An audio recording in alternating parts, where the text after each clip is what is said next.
Money work. El mundo quiere dinero. Money work. Se arregla con dinero. Money work. Si me quiero educar, dormir en algún lugar, un lugar para trabajar, y si no hay para emigrar. Todo money, money, todo el dinero. Solo un par de gente se lleva el botín entero. Funny, funny, pasa verdadero. Si tienes lo verde siempre llegará primero. Pero llegaremos antes o después. Solo a lo suyo, que Dios todo lo ve. Que por más que tarde lo veré caer. Somos más lo bueno y tenemos fe. El dinero ya lo veré. No vendo mi alma, lo lograré. Seré el más grande, no olvidaré de dónde vengo ni cómo voy. Money work.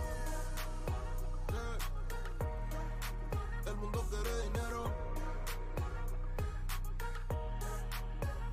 Money work.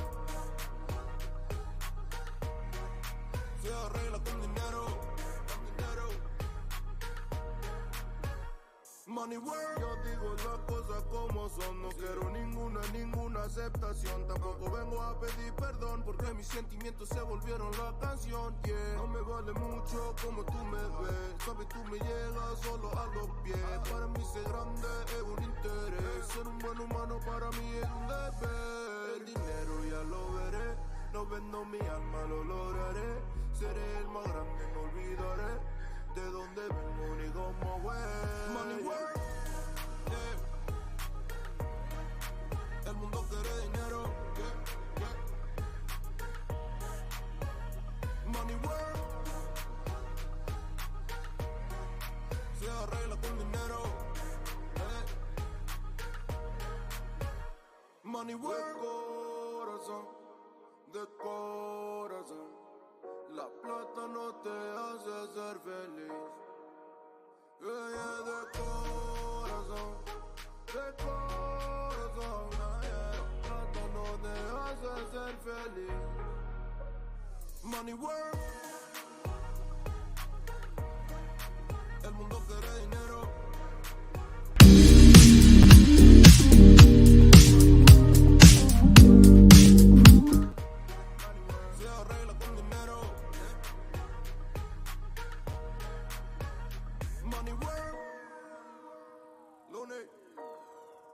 What's going on, people?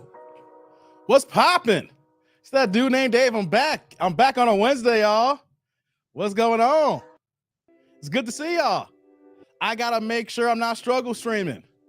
Y'all know the routine. Press 1 if you can hear me, and press 2 if you can't. Lego. Let's get it, y'all. How y'all doing? I'm back on a Wednesday, trying to get this schedule back to normal here, guys. You know what I mean? How y'all doing today?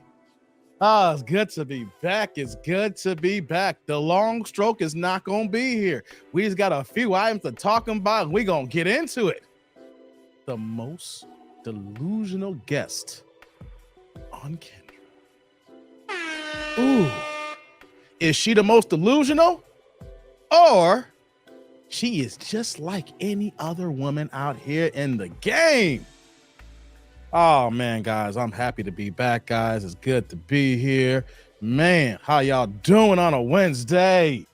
Let me see who's in the chat here. We're about to get into it, y'all. Let me see who's rocking with me. Shout out to our man Terrence in the business. In case I missed this dude's given episode, it's definitely TD&D exhibit number 11.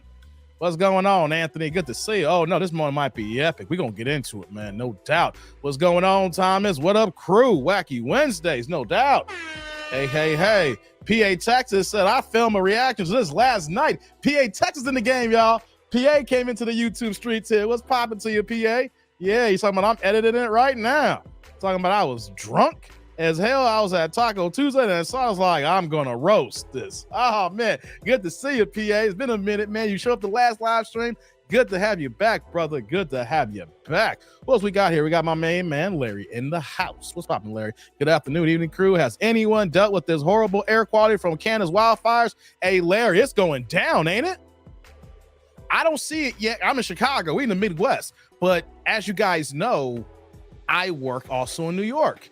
And all my co-workers in New York, that's all they're talking about. The sky looks red. The air quality, you can feel it when they walk into the building. Like, man, they're already talking about masking up. Not for the vid, because the air is just that jacked up. For y'all on the East Coast, the Northeast, man, y'all be careful. If you're going to be outside, put a mask on. It's just not me like being like overboard talking about like the vid and everything. It's just the air quality is that bad, that guys. The air, the sky looks jacked up. So y'all be safe out here in these streets, people. Y'all be safe, you know? Look at Pooh Man talking about Hadouken, that like button. That's right, guys. Likes up in the building. If you guys are coming in, shout out to the people who's here live. Likes up. Come on, y'all. I need the YouTube algorithm. I'm gonna keep saying it. I could be here for 5 years, y'all, and I still will need the like button. Know what I mean? So yeah, who else we got here? Pooh Man's like, it's going. How's it going, PA? Yeah, y'all showing love to everybody. That's what's up, man. What's going on? Roderick in the building. What's going on, Roderick? We know where you at, man. From Bermuda. Yes, indeed, y'all. How you doing, brother? Keep up the great work. Thank you, man. Thank you for rocking with me, man. I appreciate it, man. Yeah, we got Jay here talking about Ain't Tribe Assemble. Yeah, like Voltron. We form at the head. You know what I mean? That's what's up, man. That's what's up. Who else we got here? We got, okay, I've been talking this whole time here. Just want to make sure. Terrence can hear me with the one, Larry with the one, Jay with the one. Yeah, we in the building, y'all. Larry's like, she put the D in delusional. God dizzle, man. What about the active corn star? Hey, man, what's going on? Terrence Franklin, the first sponsor of the show with the $2 holla. Turn the chat blue here. Check it out. Terrence ain't got no questions, no comments. My man is just here for the straight love of the game.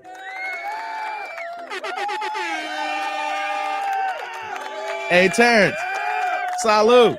Thank you for the holla, man. I appreciate the other content creators showing love, man. Terrence is the first sponsor for today. I appreciate the brother. Hey, Super Chat Wednesdays and Cash App Wednesdays. That's what I'm branded in here. So show your love, help keep the lights on. Cash App Wednesdays and Super Chat Wednesdays, y'all. Likes up, and if you got a little extra, contribute to the cause. Shout out to my first sponsor of the day. Thank you, Franklin. I appreciate you, man. No doubt. PA says, my people in Buffalo are getting it bad. Yeah, man. I'm in Manhattan. Not right now, but my job's in Manhattan, downtown, financial district, Seaport. It's bad over there. Multiple people at work was pinging me. It was like, yeah, Dave, are you in town? I'm like, nah, I'm still in Chicago, baby. They're like, it's going down. It's going down. It's the apocalypse. Oh man, Trigger's talking about Zion. I know, Trigger. I'm not gonna long stroke, guys, but Zion is part of the short stroke. Okay, I just gotta make a quick announcement, and then we're gonna get to the shenanigans. Guys, the most delusional person on KENDRA ever. We're gonna get into it. I just got a little bit of not a long stroke, a short stroke. Come on, guys. Hey, Jay's like, that smoke-filled air makes me appreciate being in Memphis. Hey man. It's like, pick your poison where you live at, though. Wherever you live at, Mother Nature got something for that ass, right? Hey, man. Okay, Roger can hear me. That's what's up, man. Salute to you, Terrence. Thank you. Pooh Man's like, Trigger Zion is a bust just like OJ Mayo. He ain't a bust yet. He ain't a bust. You can't do that, Pooh Man. Know why? He's injured. He's been in the league for 4 years. But you got to remember, when he's played, he was averaging 27 a game on 60% shooting. That ain't no bust, Pooh Man. I got to call you out on that one. He ain't played no games. He's off injured. Now, let's say that in the next 2 or 3 years, he played like a total of 40 games and not the league. Yeah. You can say it's a injury bust like Greg Oden, stuff like that, right? But right now, he ain't no bust right now. He's just injury plagued right now. But when he's on the court, he is dropping 27 and 9 on 60% shooting. And when it's one-on-one, no one can contain him. And he made an all-star game. Come on, man. That's not bust. It's not bust. Y'all got to hold off on the bust talk, man. That's not a bust. We can do the bust talk in 2 years if this continues. That ain't bust. Come on, guys. Shout out to my man Jen 40 in the game here. How you doing, Jen? Hey, Jen is here with the $5 holla. Turn the chat blue here. Check it out. Y'all know Jen. Y'all see him here. But check it out. Once again, No questions or comments. Jen just supports for the straight love of the game, y'all. Hey, Jen, brother, Jen. Salud. Thank you for the holla. I appreciate you, man. Another holla, another sponsor. Jen showing love, man. I appreciate you. Mutual respect, brother. Thank you. Helping to keep the lights on, guys. I appreciate you so much. I'm going to give y'all a show. This was a crazy one. Y'all, I owe it to y'all. I owe it to you guys for a good show. And I got to give it to you. I got to keep coming. And right back at it, I got my main man, Derek Gaines, with the $2 holla. Turn the chat blue here saying, where's Jeff? I took an L for him. Oh, man, Derek. Oh, man, Derek. Oh, man, homie. Hey, first thing first, y'all. First thing. Derek, salud. Thank you for the holla. Derek is a one participant. Derek is part of the AIC. Guys, here's the thing here. If you guys miss Monday's live, after this live here, if you're here live, you're part of Replay King, and y'all ain't watched Monday's live, y'all missed another one. See, even though this is my YouTube channel, you guys make it happen. You guys dictate certain things that occur here. And y'all, if y'all missed it, y'all missed Derek and Big Man Super Beef. Hey, first things first here, they have a long history of super beefs. You might say, Dave, what's a super beef? Well, you know what? When one person in the tribe calls out another person in the tribe and they want to go at it one-on-one, mano-a-mano, call each other out, going ahead and slap each other a couple of times, going back and forth, right? So Big Man and Derek been going at it since the top of the year, right? One will drop a $2 holla and come in and throw their jab at neither. Then come with a $5 holla, 2 5s, whatever, multiple 2s, multiple 5s. It was going on for over an hour. But at the end of the day, Big Man won again. But Derek was a worthy foe. Derek was a worthy foe, and I was refereeing the whole thing, right? But here's the problem that we had. See, Jeff, who's one of the new tribe members, started to instigate with Big Man. And I said, Jeff, you don't want it with Big Man. Big Man is here for the beef. Big Man is here for the drama. And I said, y'all don't want it with Big. Right? Y'all don't want with him. Leave that man alone. I even said, even when I don't agree with Big Man, he got it.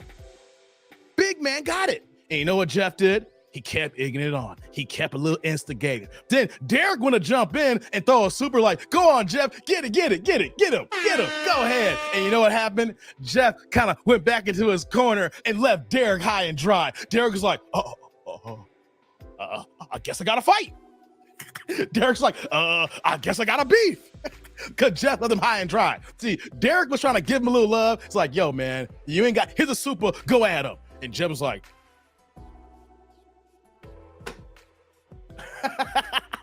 right?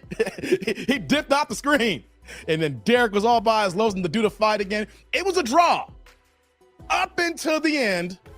And then Big Man came with a couple of low blows to end the show here, guys. Hey, it was love, though. It was love. It was great. I enjoyed it. Y'all make the show what it is, guys. But you know what, though, Derek? Don't let Jeff or anybody in the tribe here goad you into going at Big Man again unless you're ready for that battle again, Derek. Okay? Don't let anybody take your thunder. All right? If people are not trying to step up to the plate, just fall back and be like, hey, I ain't taking the L again. I'll come back into the ring when I'm ready. So shout out to Terrence. Shout out to Derek. Sorry, I'm looking at the chat here. Shout you guys out, man. Okay, let me see who I got here. Let me take this one out. Okay. What's going on, Pinball? Checking in from KC. That's what's up, man. You back on the road again. Good to see you, brother. Good to see you. But let me take that out here. Sorry about that. Let's see. Who else we got in the building? He's like, you're like OJ Mayo? Oh, man. I say he's a bust because he was supposed to be the next LeBron. Like, he's never the next LeBron. Pooh Man, stop that. There is nobody states that said he was the next LeBron. Come on, man. Nobody here called him the next LeBron. That never happened here. That's why if you heard that, then you talking to some cats who don't know the hell they talking about. No one called him the next LeBron. What they said was, would he be the next face to take over the league, like the next younger crop of players to be the face of the league like LeBron? But he was never compared to LeBron. They don't even have the same game. They don't even have They don't have the same game, the same style, nothing like that. So let's just kill that right now, Pooh, man. Nobody here in the States, whether you in New Orleans, in the draft in New York, or whatever the case may be, saying that he's the next LeBron or compared to LeBron. That's not the case. No, he was never LeBron. He was going to be the first. He was going to be the first Zion. That's what he was going to be. It's like, yo, imagine Barkley, with a little bit extra. That's who Zion is. Zion is the upgraded Barkley, not LeBron. The game is upgraded Barkley. But problem, though, is that Barkley can rebound. If Barkley had Zion's athleticism, because Barkley's an athlete out of this world, Zion got extra or worldly athleticism. If Barkley had athleticism, he averaged 20 rebounds a game. Barkley was a beast in his heyday, but the comparison is the hybrid Barkley. Not LeBron, baby. Not LeBron. Sorry, brother. That never happened here. I had one more line, Dave, but I'll save it for later. Do that, Derek. Save a couple of them, man. Get your reservoir going. All right, let's see who we got here. Like, right, Thomas, Jeff crawled under a rock. Man, where Jeff at? If y'all see Jeff, be like, boo this man. Yo, if we see Jeff, let's make sure we boo this man for running away from the fight. Left Derek high and dry. Remember that. I don't care when he comes back. We got to let Jeff know you can't leave Derek high and dry. You got to stay there for the battle of it. Well, when you hear Derek back with the $2 holla, turn the chat blue here. Back again, Derek. What you got here? I blame the ref. He didn't call it right.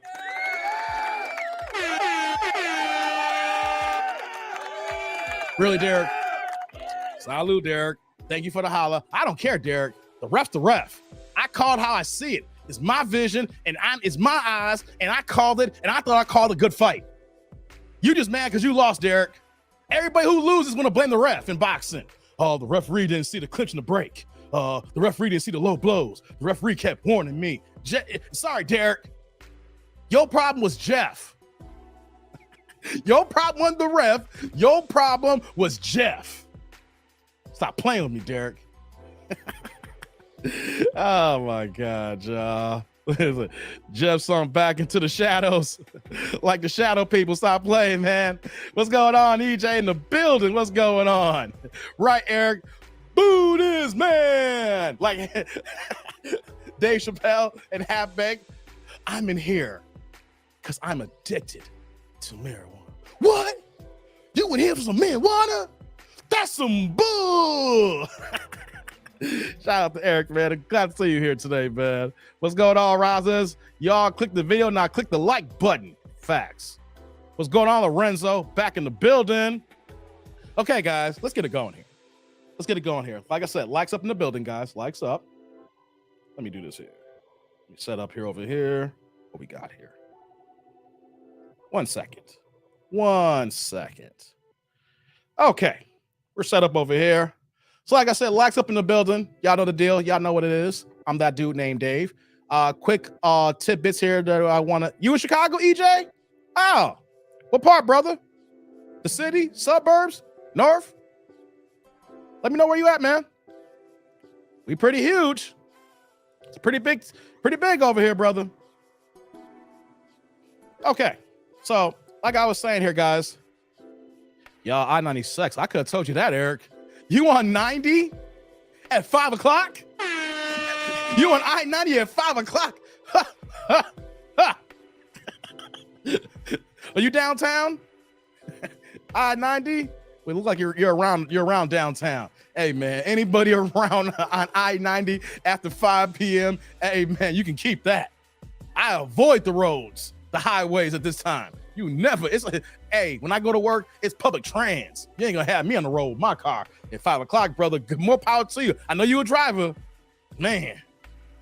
All right, guys, let's get back into it. Welcome everybody to TD&D Live, guys. I'm that dude named Dave. I'm your host. We got the A-ish crew, the AIC here. Shout out to all the AIC members, the actual members too as well. You know what I mean? The tribe. Shout out to all you guys here. Shout out to everybody who's here on Monday as well as on Sunday. You know, glad you're here. Head to Minnesota. That's what's up, EJ. Be safe out there in the road, brother. Be safe. All jokes aside. Be safe.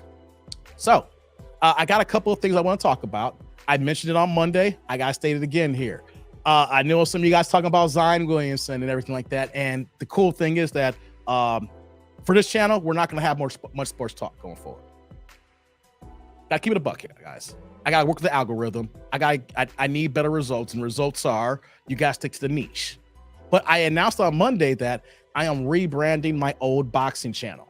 When I first got on YouTube, me and my guy Jorge were trying to do a boxing channel. But boxing is so inconsistent. Boxing has too many dry spells in the year where it's hard to be a consistent YouTuber, at least in my circumstances, right? And this channel here is about the reaction videos. This is about the Black culture. This is about relationships. This is about marriage. It's about men and women, red pill, blue pill talk, things of that nature, the problems that go on in our community between the genders and the sexes, you know? So it kind of throws it off balance when I talk about sports talk.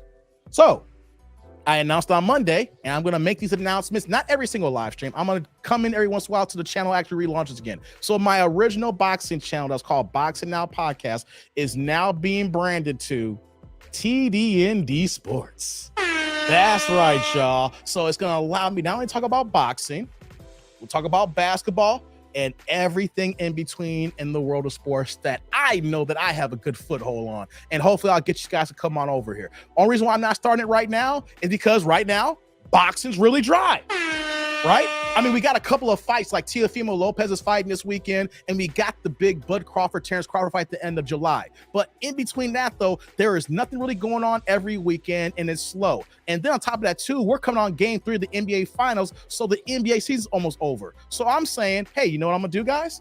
This is the perfect time for me to hire new people. That's right. I've been working with 2 editors, and now I got a 3rd person in tow here, right? I may have to cut the other people out, not sure yet. But you know what, though? The person that I had a meeting with, good guy. He's actually been here in the chats, right?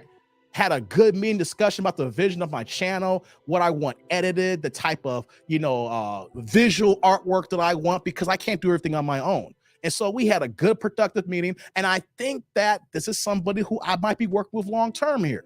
Shout out to Lead Attorney. One of the things he told me about being in this YouTube game is the fact that when you're either editing yourself and you don't do it, you decide to hire somebody. And I'm telling you guys here too, who wants to get in the YouTube game and you need to hire editors. You're not going to fall for the first editor you rock with. It may take you 2, 3, 4, 5 people maybe till you find somebody who understands you and understands your style and understands the way you want your videos to look after the raw form is recorded. So got a lot of good things going on right now. It's hard in this game here to find good people. And this guy's a really good guy. I've known him for a nice little second here. Not long, but nice little second here. And he's a humble brother, and he's worked with other YouTubers. So I'm hoping that the future will be bright for me and him as we continue business, because I know I'm gonna do my thing. The thing is, we got to take it to the next level. So with this boxing, the boxing channel become TDND Sports now. So you guys gonna see going forward here, we're not gonna have sports talk here. You won't hear me ranting on Bud Crawford like it was in the past. You know what I'm saying? But here's the one thing that I will say, there's exceptions to the rule. So we're doing a live stream and you guys drop a super chat and ask a question. I have to adhere to the question as long as those questions fall in line with the live stream show. You know what I mean? So like on the sports channel show, we're going to talk about boxing like I do. That's my strong suit. Hell, who you see behind me? The GOAT, Muhammad Ali. We'll have conversations about that. We'll talk about Zion Williamson, like you guys talking about chatting here. He needs an OG, don't he?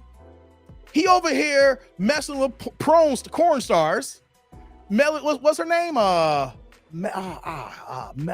forgot the girl's name. She went on a Twitter rage. I forgot the girl's name. Just Google Zion Williamson and you will see that he was messing around with a corn star, and she is mad because Zion ended up getting a stripper who's already a baby mama pregnant. She's 29 and he's 22, and on the side, he over here using Snapchat to communicate with corn stars, talking about he moving them to New Orleans. He getting ex-strippers pregnant. He raw dogging corn stars and everything. Come on, Zion. He needs some OGs, and he needs someone to look out for him. That's what we'll talk about on the sports channel there. These young athletes doing dumbass things. Talk about this chick. Oh, Lord have mercy. Mariah Mills is the corn star's name. If some of y'all who be on the corn game, y'all know who Mariah Mills is. And if you don't, just Google her. Oh, she went on a Twitter tirade. But we'll talk about that in the sports channel, because I don't think that's going away no time soon. That's not going away no time. So we'll bring that up when the channel launches. We'll have a flashback on that one. Also, too, on the sports channel, stuff that popped up yesterday. That was crazy. Live in PGA golf. I bet y'all didn't know that I golfed. Oh yeah, I hit the links, y'all. I hit the links. You know, I got myself a nice little R1 driver. You know what I'm saying? I crank about 300 on that bad boy. My short game sucks. I'll let you know it. My short game sucks. Hey man, but my long game, oh yeah. But you know what happened? Live Golf and the PGA Tour had a merger. I'm letting you guys know this story is something that we haven't seen in our lifetime. This is the equivalent of the ABA NBA merger on steroids. Y'all think I'm joking? I'm not. It just happened yesterday. But we'll talk about that on the TDND Sports Show, because they ain't going nowhere no time soon. And you know what I'm gonna talk about when I get there? How rich is really Tiger Woods to turn down $800 million? No one ain't talking about that. They're just talking about the merger. There's a lot that's gonna come out. Guys, real fast here as we move on. I'm gonna get to the video now. So I'm gonna let y'all know. Did you know that Live Golf came to Tiger Woods like, hey man, we want you over here.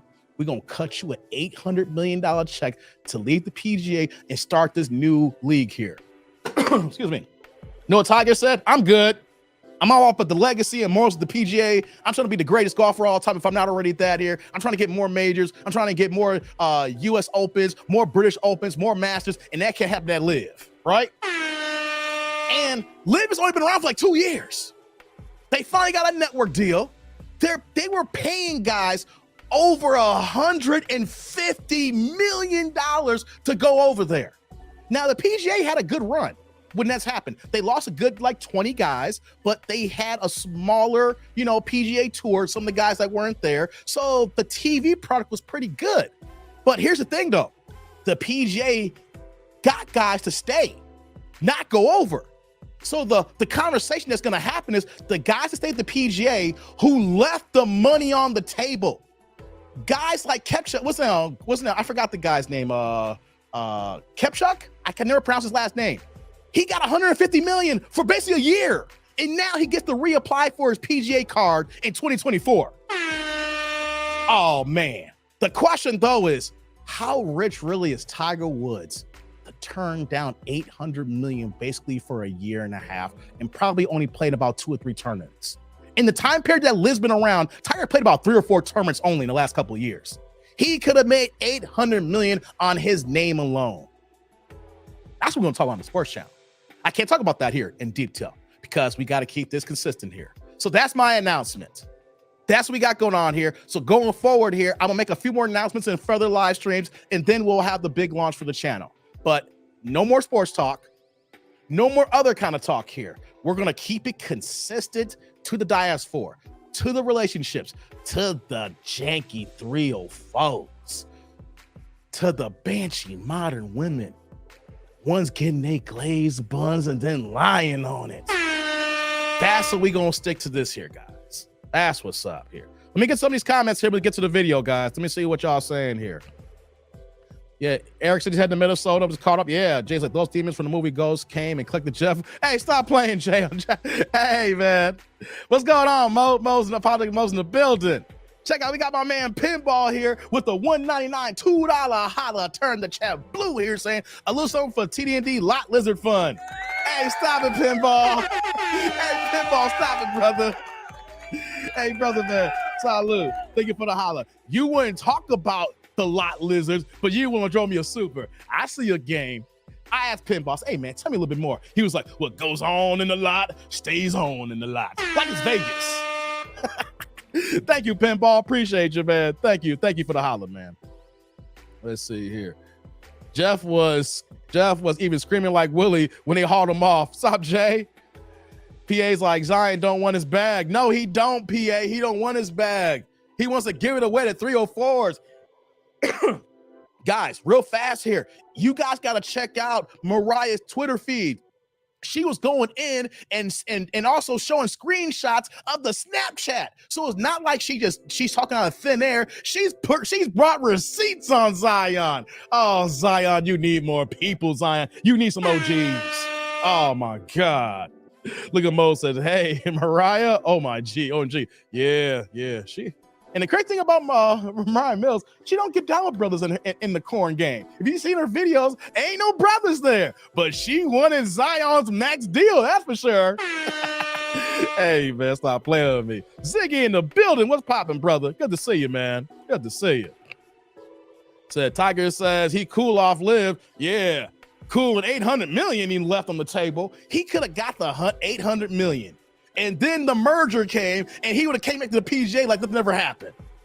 I got to talk about that when that pops off, guys. Oh, man. What's going on, Sheila? Sheila in the building. Larry, it was reported between 700 to 800 million. We're talking on $750 million. Oh, and to let you guys know where all this money came from, the Saudi Arabia Investment Fund. Oh, the Saudis, they got all that oil money. They got so much money to burn. They're just trying to find a way to get into Western sports, into Western society. They got so much money. They threw away $1 billion so that they can have a little bit of control to the PGA. Hey, man, don't be shocked we see something like this happen in tennis. Hey, man, we're going to talk about that in the future, guys. What's going on, Raging Half Asian? Good to see you.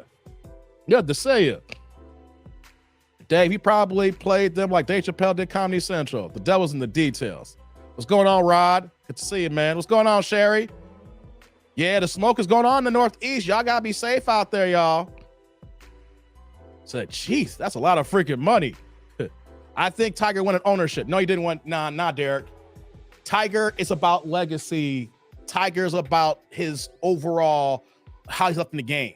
And if he went to live, any wins would not count on the PGA Tour. If he won any majors, it would not count to the major tour if he played those courses here. See, Tiger still thinks that he can catch the 18 majors, even though I already think he's the greatest golfer of all time. Tiger thinks he can still add to his PGA total wins list, even though that he barely plays because he's broken down right now. It's about the stats, statistics, legacy into the game, and he knows that that can't continue if he goes to a competitor. Because basically Tiger is saying that I got as much money in the world. Money doesn't drive me. My legacy drives me. That's what it was here. But at the end of the day, though, he's only playing like in 3 or 4 tournaments in the last 2 years.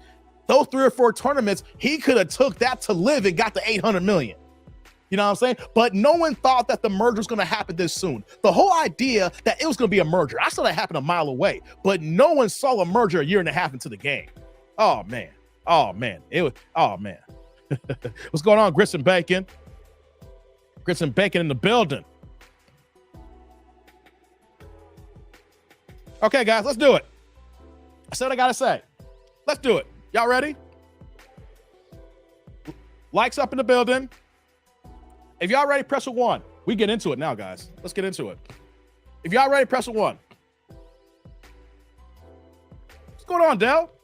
Dell in the building. If y'all ready, press a 1. We getting started. I had to get my I had to see who's in the chat, and I had to give you my announcement of the new channel. Now we moving. Oh, y'all ready? Look, I see the ones. One of you ready, baby. Okay, it's time to do it. Time to do it. Yes, indeedy. Okay, guys. I know Derek with the long show. I can't long show Derek. If I long show the entire show, you'd be the only one here. Gotta get to the show, brother. Gotta get to the show. Who's watching and didn't push the like yet? I know there was some likes before it started. Yeah, I know, man. Come on, baby. All right, guys. I'm not playing the thumbnail first. I got one ahead of that. So y'all gotta wait a second. But it's a good one though. I got one to start off with before we hit to the main event. Likes up in the building. Let me go ahead and bring it up here. Hold on. Let me do this here. Are y'all ready? All right. Let's do it, baby. Let's do it. Let's do it. Ooh. We got a big one. We got a big one. Look at Kendra's face. Y'all see Kendra's face? We got a big one here. And she got colorful hair. Ooh, she linebacker status, y'all. She could be a good girl, though. She could be a good girl, real good girl. In a really bad world, you know? But here we go. Let's get this started here. Hey, before I get started here, shout out to my man Rastas with the $2 holla. Turn the chat blue here. Hey, man, Rastas with no questions or comments. My man is here for the straight love of the game. Hey, Rosters, salute. Thank you for the holla. I appreciate the other content creators be showing love. Thank you, brother. Now that we got that out the way, we can get this started now, Rosters. Thank you for the holla. And this is all you, Derek. This is your description of what you love. So let's get it going, guys. Let's continue. What we got going over here, girl? We got that pink. We both got pink hair. We do. We are pink hair sisters. What's your name, baby? My name's Deanna. Deanna, where you calling? Where you calling us from? I'm from Oakland. Where, honey? Where? Oakland, California. Oakland. All right, how old are you? Cali in the house. 29. 29. We just had the last girl. Hold on, guys. We got Oakland in the house. You know what that means? We got Cali L's. Where Cali at? Where Cali at? I don't care where you at in California. Long Beach, San Diego, or Wales, Virginia. Okay, Oakland, where she's at. Sacramento. Okay. Hey, where y'all at, baby? Orange County. Where y'all at? Okay. Yes. Just want to make sure Cali gets the L. Y'all gotta sit here for this, man. Y'all gotta sit here. Shout out to my man EJ. Eric Jordan is back with the $2 holla. Turn the chat blue here saying, that's a huge bitch. Like Deuce Bigelow, right, EJ? Hey, brother, salute. Thank you for the holla. I appreciate you. That's a huge. Y'all seen Deuce Bigelow? Eric had to pull a Deuce Bigelow here. I need to go watch the first movie, man. That's the best one. The other one sucks. You know, I watch the other ones, you know, if I'm tired, you know, and I'm relaxing, if you know what I mean by relaxing, you know, but you know, the first one's the best one. Shout out to EJ. EJ in the building, dropping that $2 holla, man. Oh, says, eat the L, Killer Cali. That's right, Jay. Now let's continue. Let's get it going now. Last girl was just 29. I know. I was like, oh my gosh, she's going to pick me next. I'm definitely going to get that shirt. How old are you? 29? Yes. I'm definitely going to get that shirt. Deanna, Oakland, California, 29. What you do for a living? What you do? I'm an architectural designer. Architectural designer. That's a fancy job. Yes. Architectural. Oh, you're taking the L, Eric? Do you have any children? No, I don't. No kids, y'all. What's your zodiac sign? I'm a Capricorn. All right, let's do it. Deanna, Oakland, California, 29. Architectural. I hope I'm saying the right job. Designer, no kids, Capricorn. What kind of man you looking for, love? Let's go, y'all. I'm really looking for a masculine, someone who's like a leader, ambitious, strong-minded, emotionally intelligent, someone who's going to support me and like want to build with me, not build off me. And yeah, a lover, not a fighter. I don't know if I said that one. A lover, not a fighter. Could he have kids?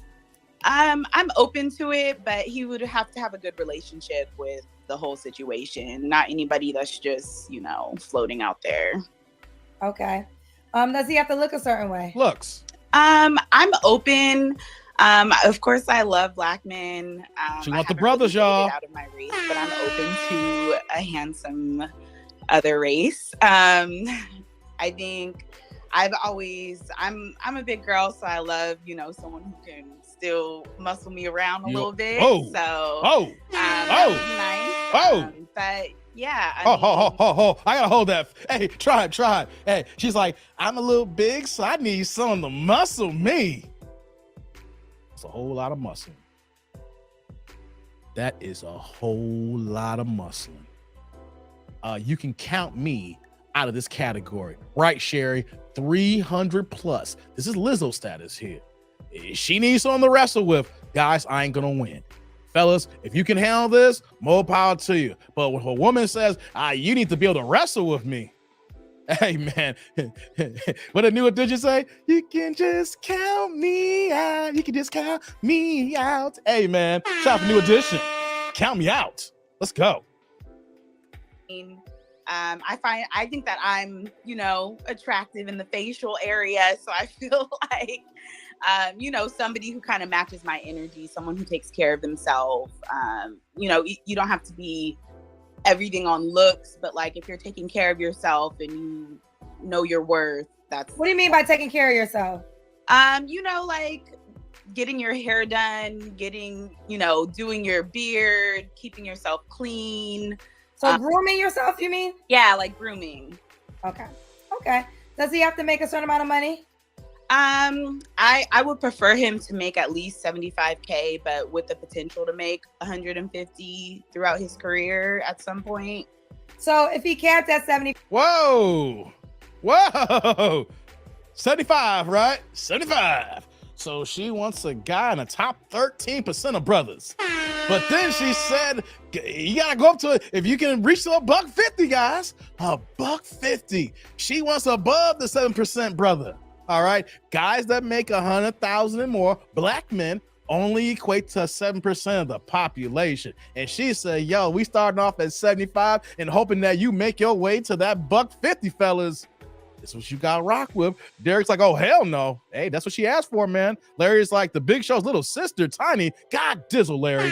Man, did anyone catch Kennedy looking like she said 150? Look at my screenshot. I paused it right there for you. That's how Kendra feels when she hears that, y'all. Oh, let's continue. 75, you couldn't do it. He would have to be Mr. Perfect, What? He would. Y'all hear that, guys? All right, let's do the Kendra cam. Before we get to the Kendra cam, let's highlight that. Fellas, did y'all hear how women treat us here? How they talk to us here, and how me doing these videos is keeping us aware if you're actually out here trying to be in the dating game here, right? Basically, even overweight women who are bigger than us are basically that you gotta be perfect if you only make $75,000 a year. Terrence's like, cute face, big waist. Kelvin's like, really? For what?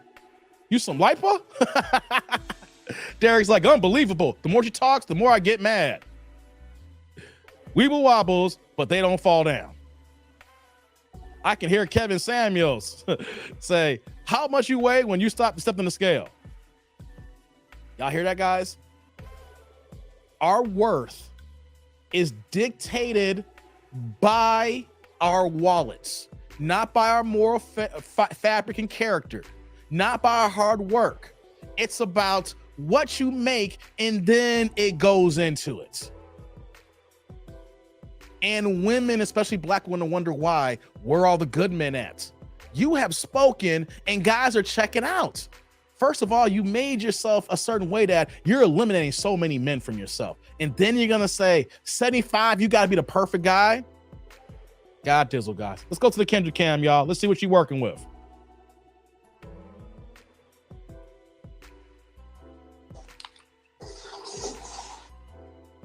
Okay, we see Woo! you, girl. Woo! Hold on. Let's hold that right there, guys. Wow. She's bigger than me, and I weigh 315. For real, what the hell? Woof. It's a big girl, y'all. Big girl. Hold on. Let's get some more of the shots here. Ooh. See the side angle here, guys? Ooh, she a big girl. Oh, hold on. You know what? She's sitting down too fast. Okay, let me rewind it back a little bit more for you guys. You would. Let's get that front view. All right, let's do the Kendra cam. Let's do that one more time. Here we go. Here we go. There we go. Had to catch it. One more again. There we go. There we go, guys. I had to get the front view for y'all. Had to get the front view for you guys.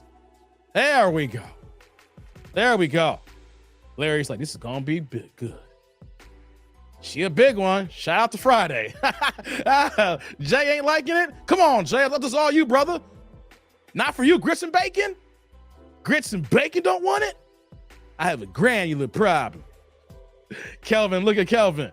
I don't know. Hey, look at Larry. Beep, beep. Damn, Jen, you don't like this either? None of y'all ain't feeling this? Look at Jay's like, a man has to be perfect for all that. That's right, Jay. Perfect for all that. That's right, Grits. Handle that. Handle it, brother. Okay, we see you, girl. Start lifting. So when was your last relationship, Deanna? My last relationship was back in November.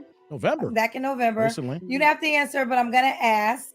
When was the last time you was intimate with someone? Buns glazed. I'm gonna pass on the question. Pass. That's fine. Okay. What? Oh, that's your dog. Hold on, y'all. Hold on. She passing. I told you, hey, big girls get the loving too. There's a Pookie out there. He ain't gonna marry her, but big girl is getting her buns glazed too as well. She out here like Duncan Hines, guys. She out here like Duncan Hines. All right. She ain't gonna tell you last time she got them cheeks clapped because it just happened last night. Ooh, guys. I'm telling y'all, big girls get more loving than the average guy. This girl here who clearly weighs over 300 pounds, I guarantee you, she got a roster of dudes than more than some of the average dudes here. The question is, though, is that do these guys that she didn't want to answer, what kind of men are they? And how many is she's rocking with? Trey's like, she needs to get on keto. Damn, man. Shout out to Grits and Bacon with the $5 holla. Turn the check green here saying, handle that. Yeah, I'm going to handle you to a gym membership. Man, Grits, you hit right, brother. Hey, Grit, salute. Thank you for the holler, man. I appreciate like under the content creators to show the love right back, man. Thank you, man. Hey, man, you gonna buy that gym membership? Is it gonna work? Hey, man, come on now. Oh boy, let's get back into it. Let's continue, guys. Let's continue. Thank you again, Grits. Dog? Yeah. Okay, so they're telling me to ask you, how much do you make? Oh, here we go. You don't necessarily have to answer, but do you make what you require? Oh yeah, I do. You make money. But I prefer not to answer. But that's fine. But you do at least make what you are requiring. Yeah. Okay. You got money, y'all. What are 3 flaws you think you have? Oh, 3 flaws. I would say I lack a routine. So I'm trying to get that together right now. What kind of routine? I know the routine she's talking about. The everyday life. I think I grew up being very busy and just like jumping from one thing to the next and not like processing the day or getting ready for the next day. So that's something that I'm trying to work on right now. Okay. Routine means that she don't take care of herself. The process of the day, she goes to work, she comes home, she eats, sleeps, processes everything badly. That's why she's so big. Anytime I hear someone says routine means that you lack effort, you lack consistency. When you lack consistency, it's easy to let your body go. And next thing you know, you gain all this weight. You don't have any self-control. Your caloric intake is more than your caloric burn rate. So when someone says that something like that there, I apply that to so many factors. And the big thing is her weight, guys. Her weight. I would say sometimes I like bite off more than I can chew. I like to really? accept Seriously? every invite. Socialite, so I like to do a lot and kind of go from place to place, and sometimes I'm like, oh my god, like I have so much to do this week, and so I do want to like sit down a little bit sometimes. Okay And last one. I could be kind of sensitive sometimes. I kind of take my initial response as like the response sometimes instead of processing things. So that's something I'm trying to work on. Sorry. Okay. She would never fix that, guys. That's how all women operate. She hears something, she automatically gets triggered, she gets into her feelings, and then next you know, she's pissed off at you fellas to the day in, weeks in, months in. Okay? Unfortunately, this is how women roll and how women move. I hope that she can work on that and get better, but the majority of the time, women are going to feel a certain type of way and take it to heart. And when their feelings kick in, she's openly admitted to this is what's going to happen to her. She's going to be up in there. Wait till wintertime, says Kelvin. Hey, man, come on. I want to ask you a question I saw from one of the cousins in the comment section. Weight is very sensitive on my show, so I'm very familiar with that. But I want to ask this question because you brought up taking care of yourself. Granted, skinny people doesn't mean they're actually healthy either. But what do you say to the person that said you want a guy that takes care of himself? Are you following that when it comes to your weight? Oh, here we go. I think when it comes to my weight, it's something that I was a Division I athlete, and I like stopped playing, and literally I lost my routine, like my everyday routine. So that's something that I'm actively working on. So the people that I'm really trying to invite into my corner are one, like sensitive and understanding the struggles of life. I think that for me, I know what I have to do to get it. And it's something that I'm actively working on. So, you know. Okay, fair enough. I'm happy. If you say you're a Division I athlete, what sport were you doing? Because You are huge. Did you play softball and track and field? Were you the shot putter? Right? When I think about Division I athlete and woman and the fact that she is now this size here, such she let herself go, there's only so many sports that you can be D1 and be it just if you're smaller than what you are now. Shot putters. Hey, I never seen a skinny shot. I ran track and field, middle school, high school, and in college. I'd never seen a skinny shot putter. Nope, no javelin. Nope, Ziggy, no javelin. Fat girls ain't for the javelin. No, I'd never. The best team that I ever competed against was the Ohio State University. Shout out to you, Derek. I'm showing you some love, Derek. The Ohio State University mollywopped our asses. I didn't play in the Big Ten. I didn't run in the Big Ten, but the Big Ten was in our schedule when I ran track and field in college. And during the 98, 99, 2000 years, Ohio State was murking cats in the Big Ten and across the nation. And I'm just giving you guys, every time I go to any Big Ten school, you didn't see no javelin, brother. It was straight up, bow, shot puts, big girl status. That or softball, she's a catcher. Okay? You know what I mean? But anything else, I don't know what sport she can be in. That now that she's 29 now, let's say she's been out of school for 7 years. I don't know what size that she was before to play D1 here. You know what I mean? Damn, you gonna say Sumo Russell Thomas? God dizzle, man. She got the breast. I can see it, says Derek. Sherry says Caps.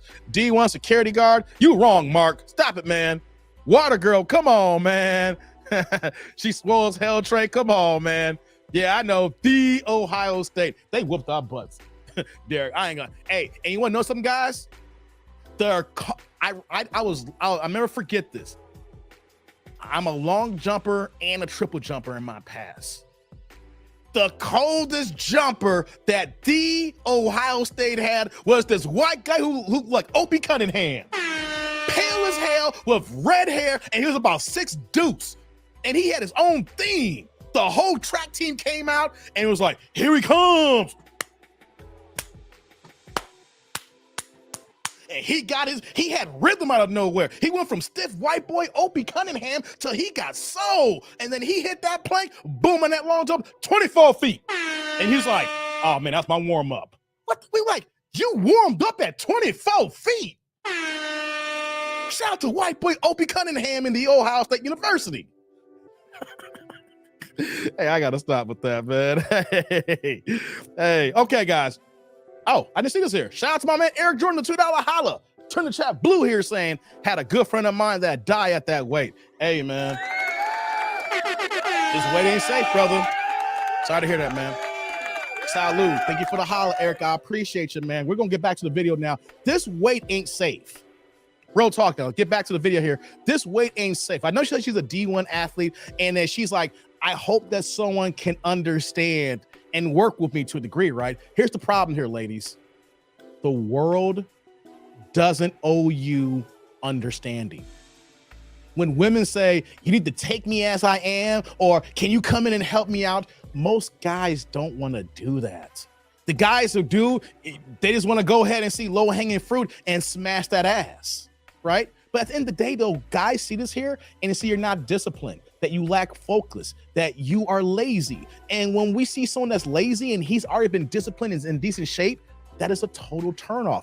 You have to do it for yourself first. You have to strive, put in the work, go to the gym. If it's not the gym, and sometimes people don't have time to go to the gym and it's too far, you need to change your diet. You need to change your caloric intake and your caloric burn rate. If that's not happening, no guy's gonna come and help you. You have to do it for yourself first, show the losses and the gains from that there, and then people will recognize and say, okay, she's working hard and maybe the right person would come along here. But until then, you can't expect the man to owe you understanding and come in and help you lose 150, 200 pounds. Doesn't work that way, baby girl. The guy you're gonna find who does that is the guy that you don't want.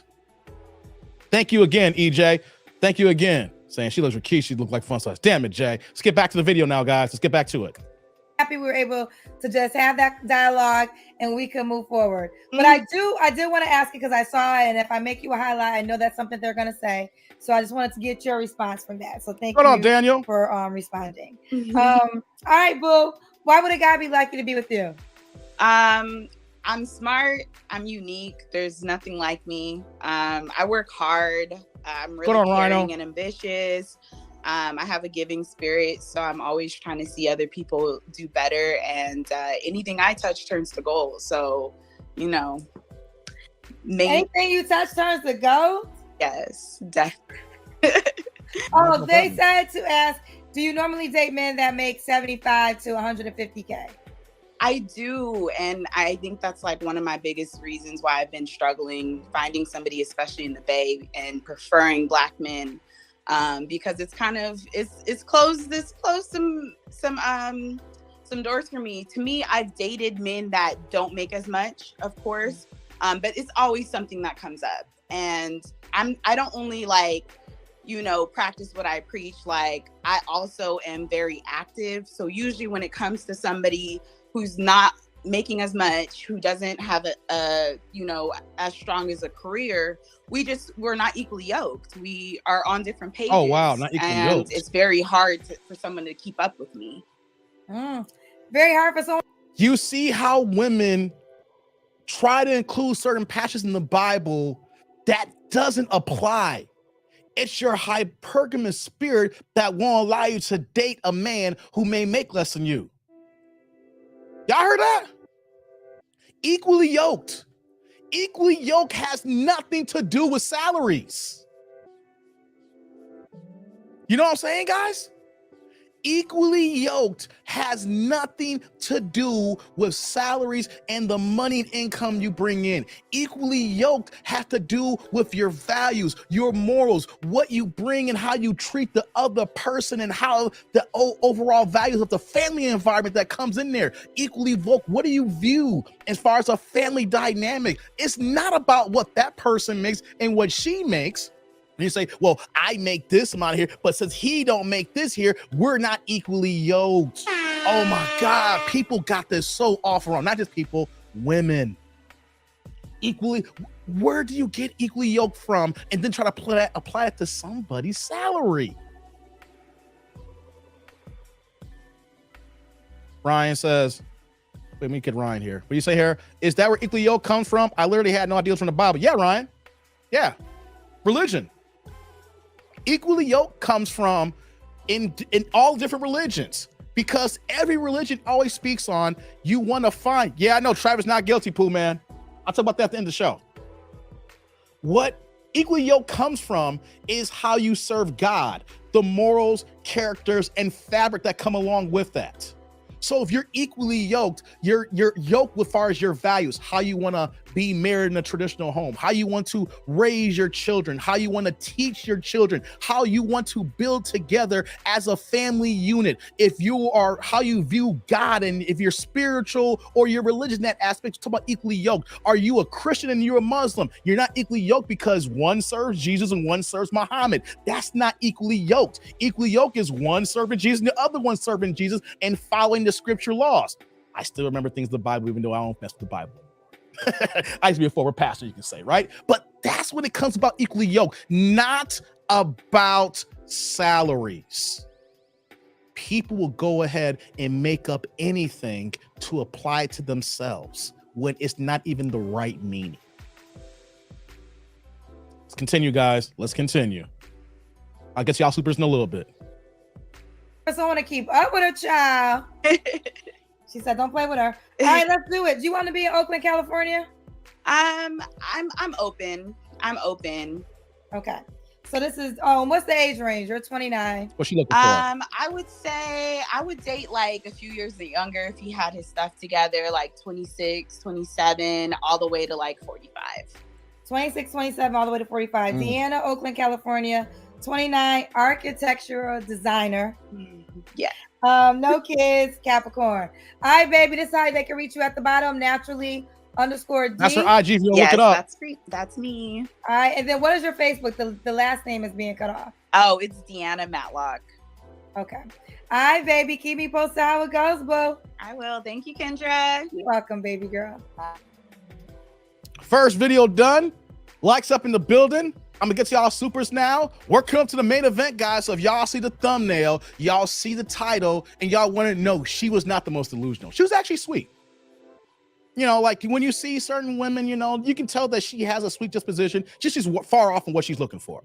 Far off here. And unfortunately, I'm not trying to be mean or rude, but when you're of that size, ladies, most men are not going to go with that. And then you're going to have to settle for the guy that you don't want. So women say they're settling. It's the fact that you haven't positioned yourself for the man that you want. Let me get to these supers here. We're gonna keep cooking here. Shout out to my man Derek with the $2 holla. Turn the chat blue here saying being overweight has long-term consequences. I know. Hey Derek, brother. Salud. Thank you for the holla. I appreciate you, man. Yeah, you've been open, Derek, and I can appreciate your honesty, brother, and your candor.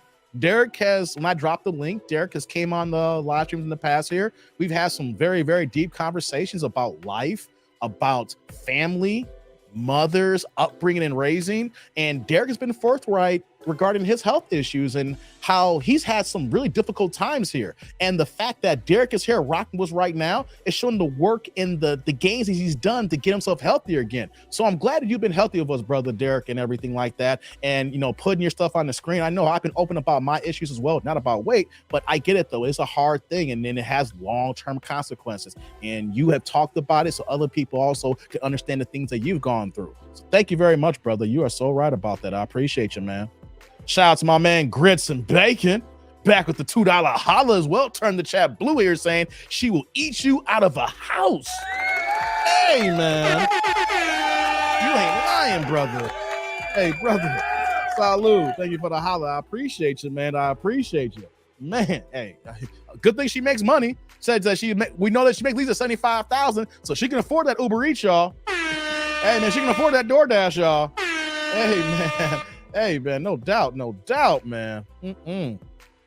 Hold on here. Oh, got one more, man. Got one more. We got my man Ryan Hansen here with the $19.99 $20 hop upgrade. Turn the chat orange here. What you got for me, brother? I'm a fool. I had no idea. For real, I thought equally yoked meant she was using it because that's the only way I've ever heard it. Thank you for making me less dumb. Oh, no problem, brother. You're not dumb.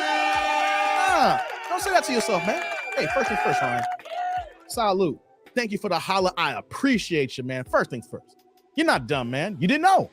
And if you're not someone like me, I'm not saying everybody's like me, but I'm saying like I lived in the Bible, unfortunately. I say that, you know, from the time that I was like, by the time I was like 9 years old, my face was stuck in the Bible, you know, scriptures, giving speeches and talks. The reason why I'm able to do this live streaming thing, I've been giving public talks and discourses since 1989 when I was 9 years old, right? So you things stick in your head, Ryan, about certain verses in the Bible.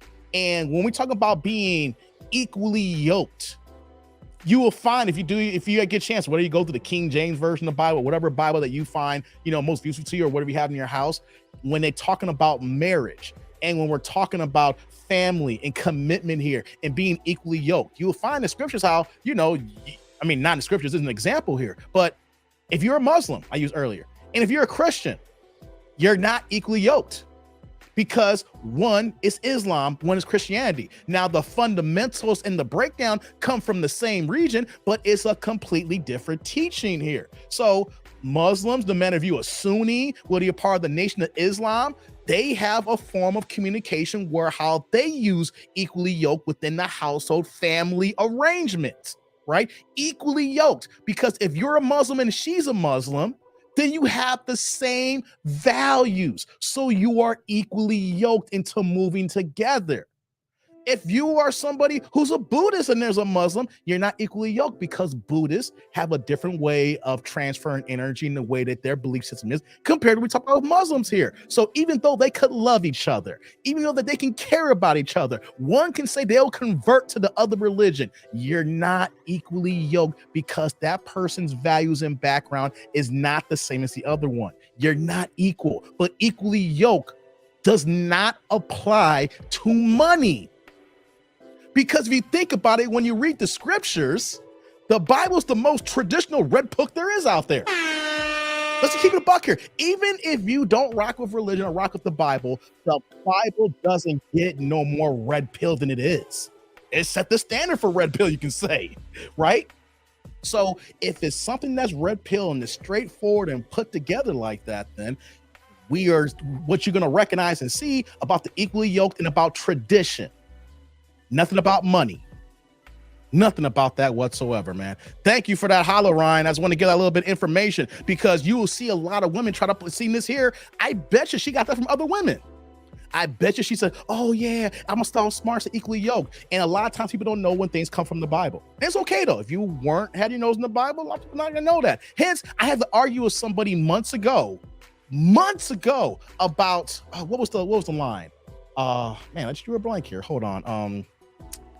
Damn it, I just drew a blank. It was a scripture that I used in one of my early reaction videos. And someone had the audacity to say, well, that's what the scripture means. The way the scripture is applied, it applies in all areas. And I had to school this person because when I applied it, it impacted that person and they didn't want the scriptures impacting them. So people will find a way to manipulate the scriptures for their benefit. And also when it hears against their benefit, they'll say that you're wrong. But all you gotta do is sit them down and read it, apply it, and then you're gonna see. What's going on, Joan? Good to see you. Showing support. Thank you. Thank you. Thank you. I always thought yoke meant like stats and body. Nah, man. Yoke's a lot deeper, brother. You got to think about it. The Bible, 2,000 plus years ago, man. So when we're talking about yoke, the yoke has a different meaning back then than how we use yoke now. Of course, you can apply it, but the scriptures use yoke in different forms, and that's what they're talking about there. I didn't know I had to go. I didn't know I had to go biblical for y'all today. I know I have to go biblical for y'all today, man. Yeah, we want to get to this video now, man. Shout out to my man Daniel, turn the chat green here with the $5 UK hollers. Been a while, brother. What you got for me? What's sad is just by her IG, guys will try to smash. My Lord, simping ain't easy. What you telling, man? What you telling, man? Hey, brother, man, salute. Thank you for the holler, Daniel. Day one. Guys, Daniel on my channel, the first one ever got a wrench. That's how far Daniel goes back here. He got the first wrench. First wrench gang mod here. That's right. Daniel can actually hold that sword. I got the first wrench here. Daniel's the original. It's good to see my man Daniel. Hope you're doing good over there, brother. Hope you're doing good. Let's see here. What you saying here today? Hot damn, she was zeplining big. Yeah, no doubt. Hey guys, that was a good one, wasn't it? Y'all ready for video number 2? That was a good one. I mean, she was you can tell she's a nice girl, look like, she seems like she's sweet, but there's a lot of sweet girls. Need more than being sweet. Need more than being sweet. You know what I mean? One part of the Bible talks of yoke being a harness. Hey, look at Derek putting some stuff for me extra here. I like that, Derek. Thank you. Ryan's like, for real, Dave, I've heard that phrase hundreds of times now. I bet most of them didn't even know the true meaning either. Hey, man. Hey, now it came back to me. I've used this before. Y'all have heard it, Ryan. People make the Bible to conform it to their own. Like faith without works is dead. I use that scripture a lot, even though I'm not a Christian anymore. And I use that for the Christians because what Christians will do, Ryan, is that they will pray all day. Lord Jesus, pray for forgiveness. Lord, pray for our son. Oh, Lord, pray for our daughter. Give him the strength. Give him this and that here. But you know what, though, what God says in the scriptures? You can have all the faith in the world. You can pray all day till you're blue in the face. But if you ain't got works behind it, it means nothing. And someone had the audacity to tell me, that's not what it means. Well, what does it mean then? You can have all the faith in the world and pray, but God wants your work. He wants to see the effort behind the faith here. He doesn't want to see blind faith. He wants to see that someone just praying, and then just go ahead and think it's going to happen here. People over here praying, I hope I win the lotto. I hope this happens. I hope that happens. And you know what, though? If you really believe in the God you do, God ain't listen to that crap there. When I talk about the works, what are you doing behind the scenes? What are you doing? Are you reading your Bible every day? You know what I'm saying? Do you apply, the ways of the Bible to your way of walking, how you live it? No one's perfect, but are you a moral fabric person? That's what faith without works is dead here. You can be as faithful as you want, but if you ain't working with it here, God don't give a damn about you. And I'm saying all that to say, like, get to the next video here. It's the fact that people, especially women, will take anything one from the Bible and apply it to themselves to put you down. Yeah, I know. That's a lot there, guys. That was a lot. But we got to say that, though. See, Ron didn't even know that. And that's dope. And don't think you're stupid, man. I say ignorance. And one of the definitions of ignorance is the essence of not knowing. So don't call yourself stupid. You just ignorant on the fact. I say it all the time when someone tells me something brand new. Oh, man, I was ignorant of that notion. Why you hear the term ignorance is bliss? What does bliss mean? You know, so you're not stupid. Not stupid at all, brother. I'm glad I was able to give you a little bit of, give some information to you and some other people who may not know. All right, let's get back to the video now. We're going to get to this next one here. Mark says, when she said yoke, she was talking about McDonald's breakfast, not life. Stop it, Mark. Stop it, Mark. Hey, Mark, you ain't right, man. You talking about some Egg McMuffins? Come on, man. Hey, man, Egg McMuffin do sound kind of good, man. Stop playing with me, Mark. Stop playing with me, Mark. What's going on, young Jizzle? I think a lot of our women would argue with God if he told them to do something they didn't feel was right. Hey, young Jizzle, man, they will argue with Jesus. I guarantee you, if Jesus actually walked this earth so many years ago, 1,000 years ago, I guarantee you the women of that time argue with Jesus then. You the son of God. I don't care if you walked on water. You got to show me a little bit more than your perfection. I guarantee you, even Jesus wasn't checking for no chicks. He was perfect. And I bet you the women back then, like, I know you perfect. I need a little bit more ambition from you, Jesus. Hey, man, come on, young Jizzle. You know the game, brother. You know the game. Rod's like, gotta get off your ass and do something. Facts, brother. Facts. Thank you for teaching me that. For real. No doubt, brother. No doubt. Pinball says, women continue to ask for a man to make $70K while it's no big deal, yet they don't understand it's equal to finding a needle in the haystack and explain why are simple. Man, Pinball, thank you. Thank you. You touch a scripture there too a little bit. I saw your gameplay there, Pinball. Yeah. All right, guys. Y'all ready for video number 2? Y'all ready for the main event? Y'all ready for the thumbnail? The most delusional guest maybe ever on her show? Maybe the most delusional woman that you may have met or you may have seen? Are y'all ready, man? Press a 1 in the chat, baby. 1's up if y'all ready for it. I need to know if y'all ready.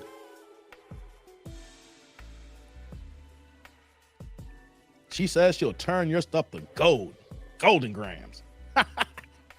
Them golden grams. Them golden grams. Got your popcorn, Larry? Okay.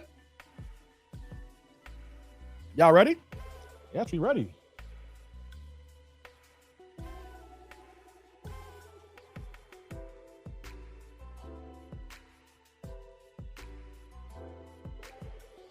Okay. Looks like y'all ready.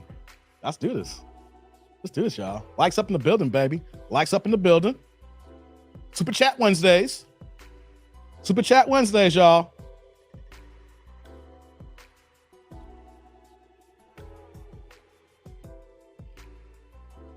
Oh, before I pull it up here, I'm about to put a shout out to Grits and Bacon. Becoming a new member. Grits and Bacon. Join the clan officially. Hey, welcome, Grits. Salute. You know you've been AIC. You've been AIC, brother, but welcome, Grits. Welcome, Grits. Welcome to the crew. You know what?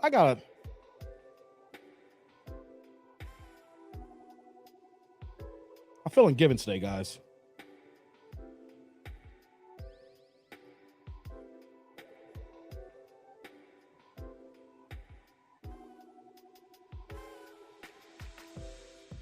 What's going on, MLP? MLP is in the building.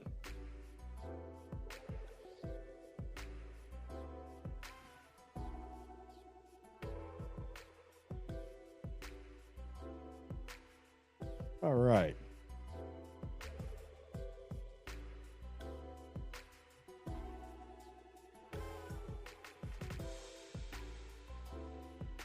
All right, guys.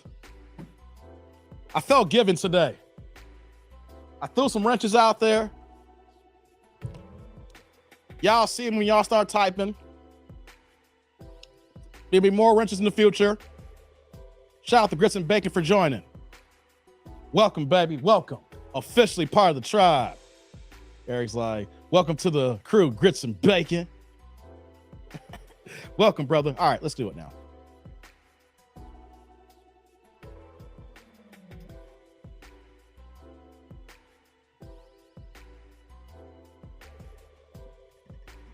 All right, y'all. Nah, Del. Stop it, Del. You need to stop it. I'll set up another flight. The Vegas trip is already booked, Del. I thought I told y'all that. I'm going to Vegas July 29th weekend for the Bud Crawford Errol Spence fight. The flight's already booked, Del. I'm flying first class. I've already talked about that. Ain't no more flights between now and then. In Vegas, baby, it's boxing. Boxing the bust. Stop it, Del. Stop it. No problem, EJ. No problem.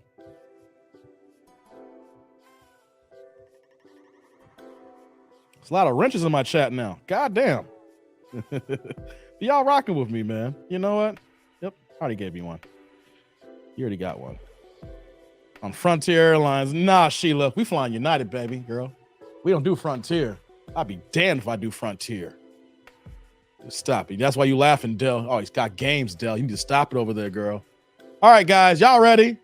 Dave, you hear about the NFL player? Yeah, no. I'm going to talk about it after the show here. Shout out to my man, Not Guilty.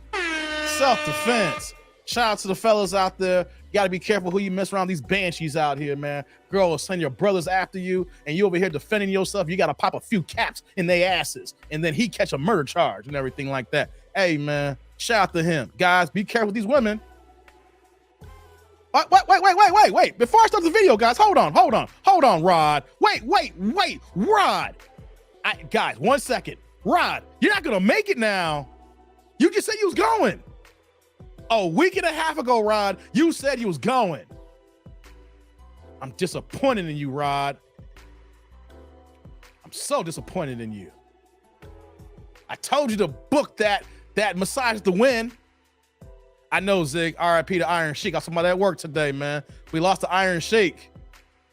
Rod, I'm disappointed in you. I said to book that massage to win. You wouldn't have no problems. Book that win massage. You would have been straight, Rod. Would have had wifey on point. I'm disappointed in you, Rod. I'm disappointed in you. All right, y'all. Let's get back into it now. Rod just gave me some heartfelt news that he can't make it to Vegas, man. So, hey, here's the thing. You guys got about 2 months to come to Vegas. Let's do it. We'll talk about that another time. Yeah, Del, the wife said no. Del, Rod's wife pulled a trump card on him.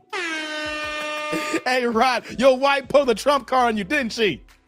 She was like, no, nigga, you ain't going nowhere. No. What's going on, Derek? All right, guys, waste no time.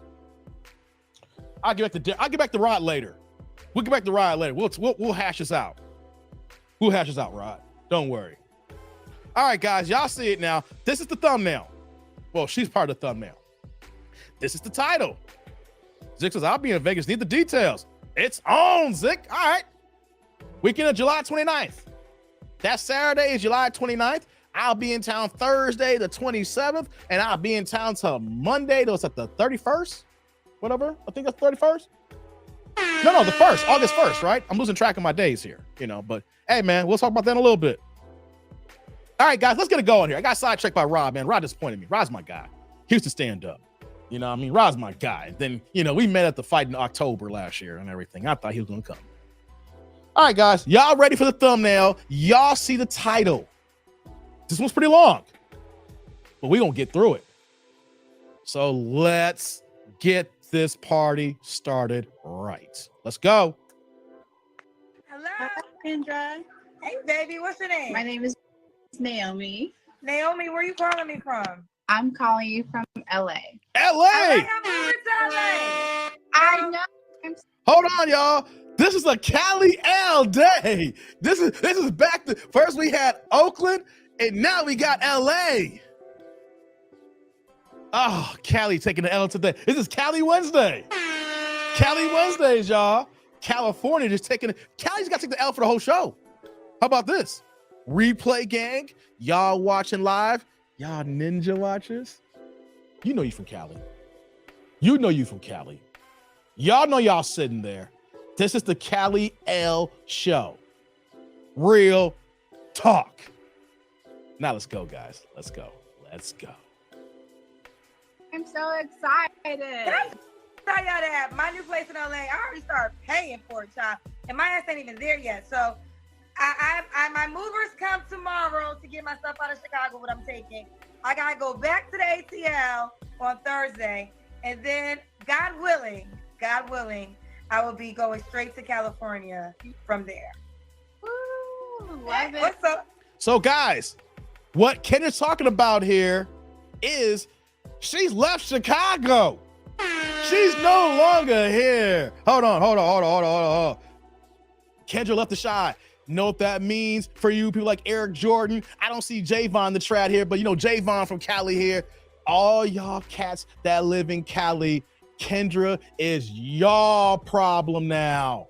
I'm gonna pull the video back up, but she no longer lives here in Chicago. She no longer works for WGCI, the big station. She's no longer on the Chicago Airways. She's relocating with her janky ass Wi-Fi to the West Coast. So you know what though, guys? All y'all in Cali, all y'all in LA. Kendra's y'all problem now. Kendra, y'all get, you know what though? Y'all hold the L for her now.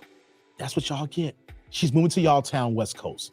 Y'all got to own that here. So that's what she's talking about when he says, I'm going to LA. That's what's up here. Shouts my man MOP with the $2 holla says, turn the chat yellow. Do it for the Sheik. He no jabroni. 7 seconds. Boop. He was no jabroni. You got that right. MOP in the building. Salud. Thank you for the holla. I appreciate you, MOP. Thank you, man. Iron Sheik, rest in peace, man. Part of my childhood. Wrestling, man. Oh, man, his battles with Hulk Hogan. Hey, come on, man. His battles with Hacksaw Jim Duggan. USA! USA! Hey, come on, man. Rest in peace, Iron Sheik. 81 years old, guys. 81. I knew how old he was. Yep. 81 years old, man. Shout out to the Iron Sheik. All right, guys.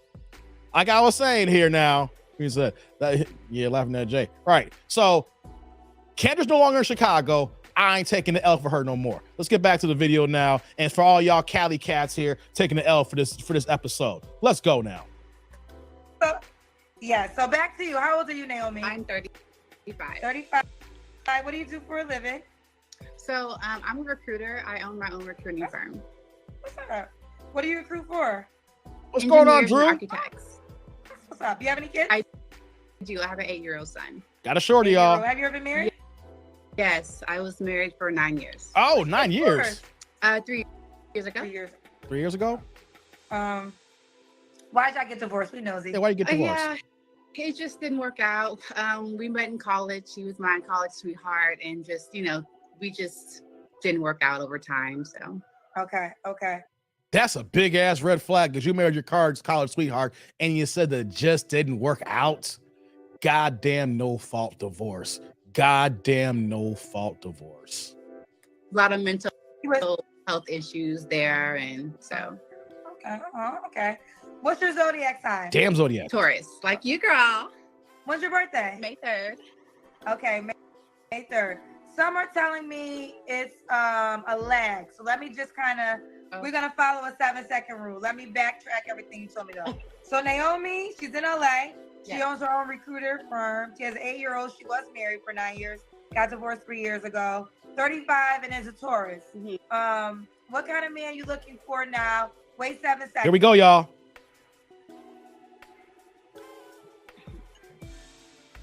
Okay, so the type of guy that I'm looking for is someone who is a very mature. I've been running into guys who just mentally, intellectually just aren't there. What the hell?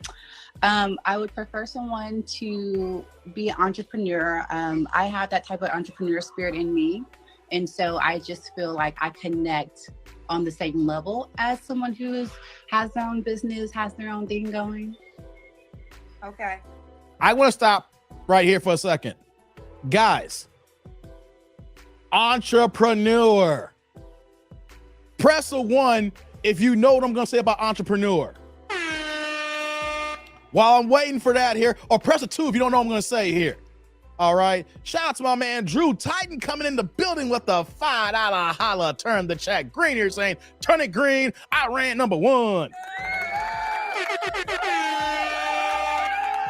Hey, Drew.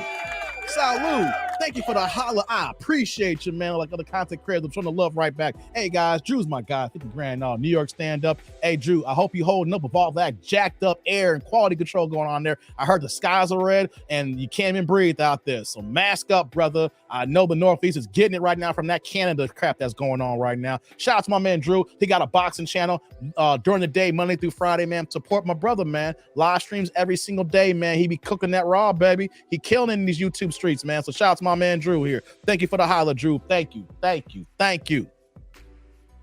Let me see here. Leaving on the screen here. Larry says one. Mark says one. Grizz says entrepreneurs are busy as F. Yeah, they are, but that's not what I'm going to say. Dell says two. Okay. J2, Gen 1, 2. Ain't got no job, Tommy. Ryan's like, I don't know that one could be intellectually immature, but yeah, I can. They sell eyelashes. They claim to be entrepreneurs. Check it out, guys. I'm not going to be long on this here. We got to get to the views. Long one here. When women say they want entrepreneurs, it says that they don't know what the fuck they want, but a guy who just has all the time in the world. It's two things here. When a woman says she's an entrepreneur, it means that she's broke majority of the time. Because you don't just say entrepreneur, people elate at the title that they have. People love to explain if they're an owner of such and such, or if you work for a company, you're manager of certain group here, or you're a senior here, or you are, things of that nature. When you say entrepreneur, it is a blanket statement that says that you are a wantrepreneur. Okay, most entrepreneurs who have a quote unquote business is nothing more than a goddamn hobby. Okay, because if you have a business and it don't make money, it's a hobby. And so many people want to say that they're an entrepreneur, or if they make any money, it barely makes any money at all. Right? So when women say they want an entrepreneur, they don't even know what kind of guy they want. You want to know why? Because over 90% of businesses fail. So that we know that when people start their own businesses, the high likelihood is it ain't gonna work. So the fact that when women say they want an entrepreneur because he works his own schedule and he has his own business owner, but in actuality, majority of them are broke, they're hobbies. And at the end of the day, you want somebody who has time to get up and go. But the average man, when I say average man who is well-to-do, who actually is an entrepreneur and owns his own business, he doesn't have time to move like that. His time is focused on the business 24/7, 365, right? So I just want to stick this out to you guys here. When women say they want an entrepreneur, it means that they want something that really they can't have. Because an entrepreneur goes hand in hand, if he's successful, with the high value man mantra here. And what they don't realize that when they're talking, it sounds really goddamn stupid. I want an entrepreneur because I'm an entrepreneur. That is the equivalent of saying, I will not date a bus driver. I need a guy who's a business owner. Or I will not date a guy who's a blue collar worker. Or I don't want a guy who works in construction. I only want a guy who works in IT. Or I only want a guy who's a lawyer. Or I only will date doctors. Or I only will date executives. That's what you say when you want an entrepreneur. You don't even want these other guys who have these other careers here too as well. We have to dissect it when you say you want something, and then you got to understand it when they say it, tribe. All these women want a business owner, but how many successful businesses there are? All these women want a high value man, but how many men are there who are high value? They want something they can't have, and they don't understand it.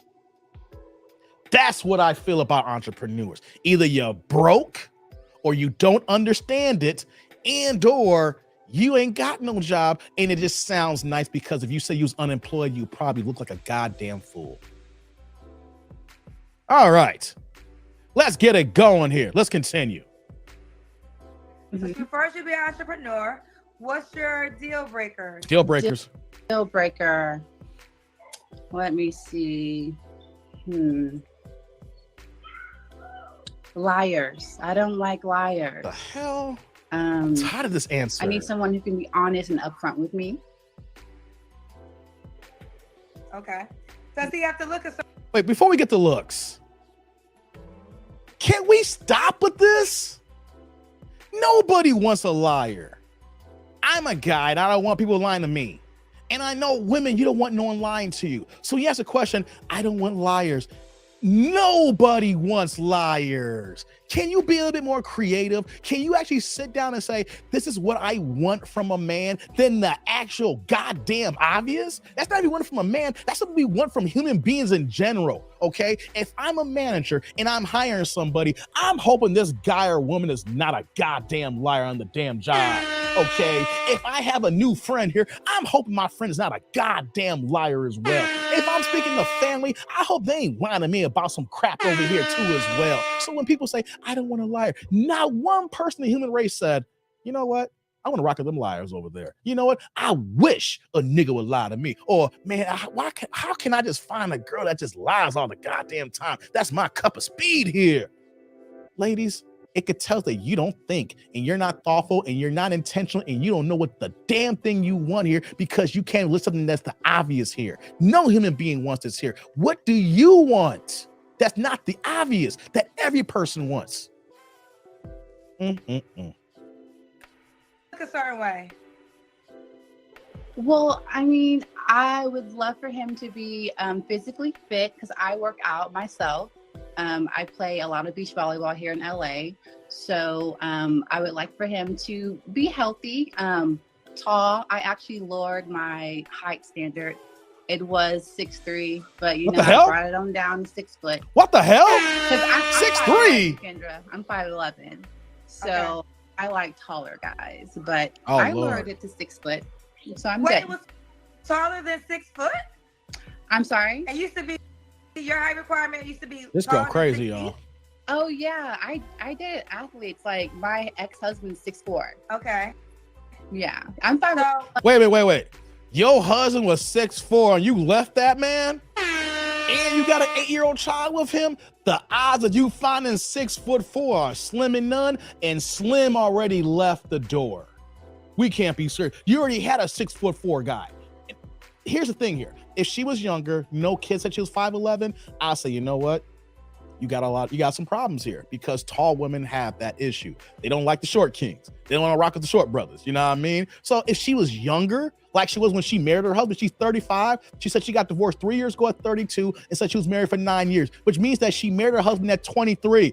Perfect prime age. She got a man at 6'4" and had a baby. And now you threw him away. You voluntarily go back to the streets? You volunteered for the streets and you think you're gonna find another brother 6'3", 6'4"? Y'all ladies need to know that y'all playing craps and Russian roulette and y'all gonna keep going to the well until y'all play snake eyes. And when you get a divorce and you're in your mid-30s, you roll snake eyes. Let's go. 11. I'm pretty tall, so I like them tall as well. I do get, okay, so let's go, because you know the 6 feet guy, we gotta make a certain amount of money? Yes, he does. Yeah, absolutely, Kendra. My standards are very, very high when it comes to that. He needs to be making at least $500,000.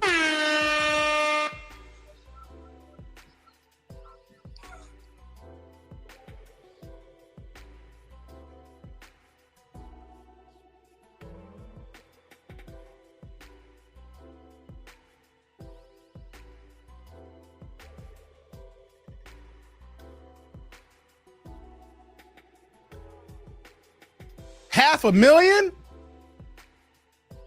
$500,000? $500,000? Shut your ass up. Lord have mercy. Lord have mercy. $500K. Yep. Now, let me just, okay, so he has to be 6 feet. Mm-hmm. He has to make $500K. At least, yes. And you're the only woman. I'm the only woman. Yes. Ha! Yes. Ha! Where he at? Right. Where he at?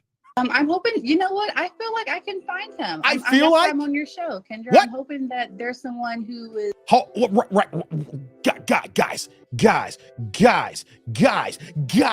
Guys. I feel like I can find him, and that's why I'm here on your show. I make damn good money. I ain't gonna say if I make that or not. I make damn good money. But ain't no way that any man with $500,000 a year is looking for a wife on Kendra. Maybe watching the show, he ain't looking for a wife on Kendra. I feel, not what I know, I feel your feelings blow like the goddamn wind. Who is at my level. So. Your level. So here, I don't want to give a bad notion to this because I think what happens is I live in entertainment, and that could be true, right? So living in the entertainment world, I definitely know plenty of men. They are rich. What's going They on, are 10 money. plus? So the 500K is In the hard. building. It's the faithfulness, and most of them don't even want to be in long-term relationships because they just have the freedom to be, and they're a desirable man in a lot of ways, right? So I'm not gonna be. I ain't God, so I ain't gonna play God and say it don't exist. But have you met many men with those three major qualities, as in 6 feet, 500K, and you want to get married again? I would love to. Yes, Ah. absolutely. You know, and right now, do you know at least 3 men that fit those three categories in your real life? Right. I know I do, but they don't fit all three. That's not Some the may have question. 2 or 1 working Exactly. for them. You don't know all 3. Could he like? No, I mean, yes, they are. They are. Like, I can bring the height down. Oh, you can if bring the height he, down. Look, you hear that, guys? You know what? The money issue, I would like for him to have like his own business and have about $500,000 because that's where I'm headed. Wait. Where you're headed? Here's the thing, guys. When it comes to finances, men and women, it's not the same. And just because you're headed there, that's not the reason why that's the man supposed to make that. And here's the thing, when people ask, well, are you even at that status there? You're saying you're heading there. You're asking for something that you're not even. Oh, Lord have mercy, tribe. Lord have mercy. Let's continue. You brought that there. So they're asking me, cousins say, do you make 500K? I'm on my way. So last year I did about 300K. Okay. So I'm on my way. And that was just me working half-time. So this year is looking good. So could he be on his way? Ladies who make this kind of money, you're your own worst goddamn nightmare. Right, what is she smoking? I'm gonna pull it back up in a second here. Ladies who are successful, make a lot of money. Let's say she's not lying and she's making about $300,000 a year. You are not ready for any man that you want because that man doesn't want you. And here's the thing, and I'm seeing the chat say this here. If a man is making $500,000 a year and he's over 6 feet tall, he's not settling. Yes, ladies, I said it. He's not settling for a 34-year-old divorcee with an 8-year-old who's a single mother. That is a waste of goddamn time for a man who's less than 1% of the world here. Less than 1%. And you think that you said you feel you can find this on the Kendra show? Man, I feel sorry for the husband that she left here because he had to deal with this for 9 years and then she left his ass. Boy, I tell you. His way like you because you're not at 500K. Right. I would love for him to be working towards that. Absolutely. So you know some men that make that amount of money, the difference is they don't always they want women to be successful, right? But they're not always requiring their wife or their woman to make the same because men, those type of men most of the times are providers, right? So I think that's what happens with the challenges for women. And I get it because you're a woman, you want someone that makes more than you because you are still following the guideline of the man as a provider. Just what happens is the man that makes 500K. The question is, all that you have, does he desire that? Right? Does he want a woman that's an entrepreneur, or does he want a woman that's a stay-at-home mom that's making sure the house is good while he goes out to make the money? Wow, Kendra is actually sounding hip-hop preacher. recognizable right And now. I thought it was so enlightening. He was like, relationships are about teammates, right? So if you're a quarterback, you don't need another quarterback. You need a running back because you're the quarterback, right? So sometimes the challenge can become is when you're trying to put your team together, you're looking for you, but what has to happen is that person that you're looking for got to be looking for you too. You see her face, tribe? You see her face here? Hey, hold on. Kendra actually sounds logical today. The problem, though, is you can't use sports analogies for women. Us guys understand it. We've been noticed. We talk about this. We tell women, we don't care about your salary and money. It's good that you make money. It's good that you're successful. It's good you're taking care of yourself here. But you want to know something? When we get together, you're not spending none of that money on me. Your success is your success. My success is our success. It's the way that women try to pull this from the days of time here, right? So the fact that she is moving over here and saying all these things here makes absolutely no damn sense here. The confusion's on her face here. Look at this, guys. Look at her face. She feeling all mad right now. You see how suspect she looking right now? She's like, oh my God, what the hell's going on here? What is Kendra saying to me? She's part of the sister code and everything. But check it out. When it comes to sports analogies, she's right. You know, but one thing is, however we lead this show here, use that analogy for how it applies here. You know, because when it comes to sports, you can't have two quarterbacks. Because in football, you know what they say? When you have two quarterbacks, you actually have zero quarterbacks, okay? And the same thing applies in basketball here. You cannot have two shoot first point guards. The best example that I'll talk about on my sports show, TND Sports, coming in a few months here, is how the Golden State Warriors first had Monte Ellis. Then they drafted Steph Curry, both talented guards, but it wasn't working right. And what happened in that one draft a few years later? They went and drafted Klay Thompson. And you know what they figured?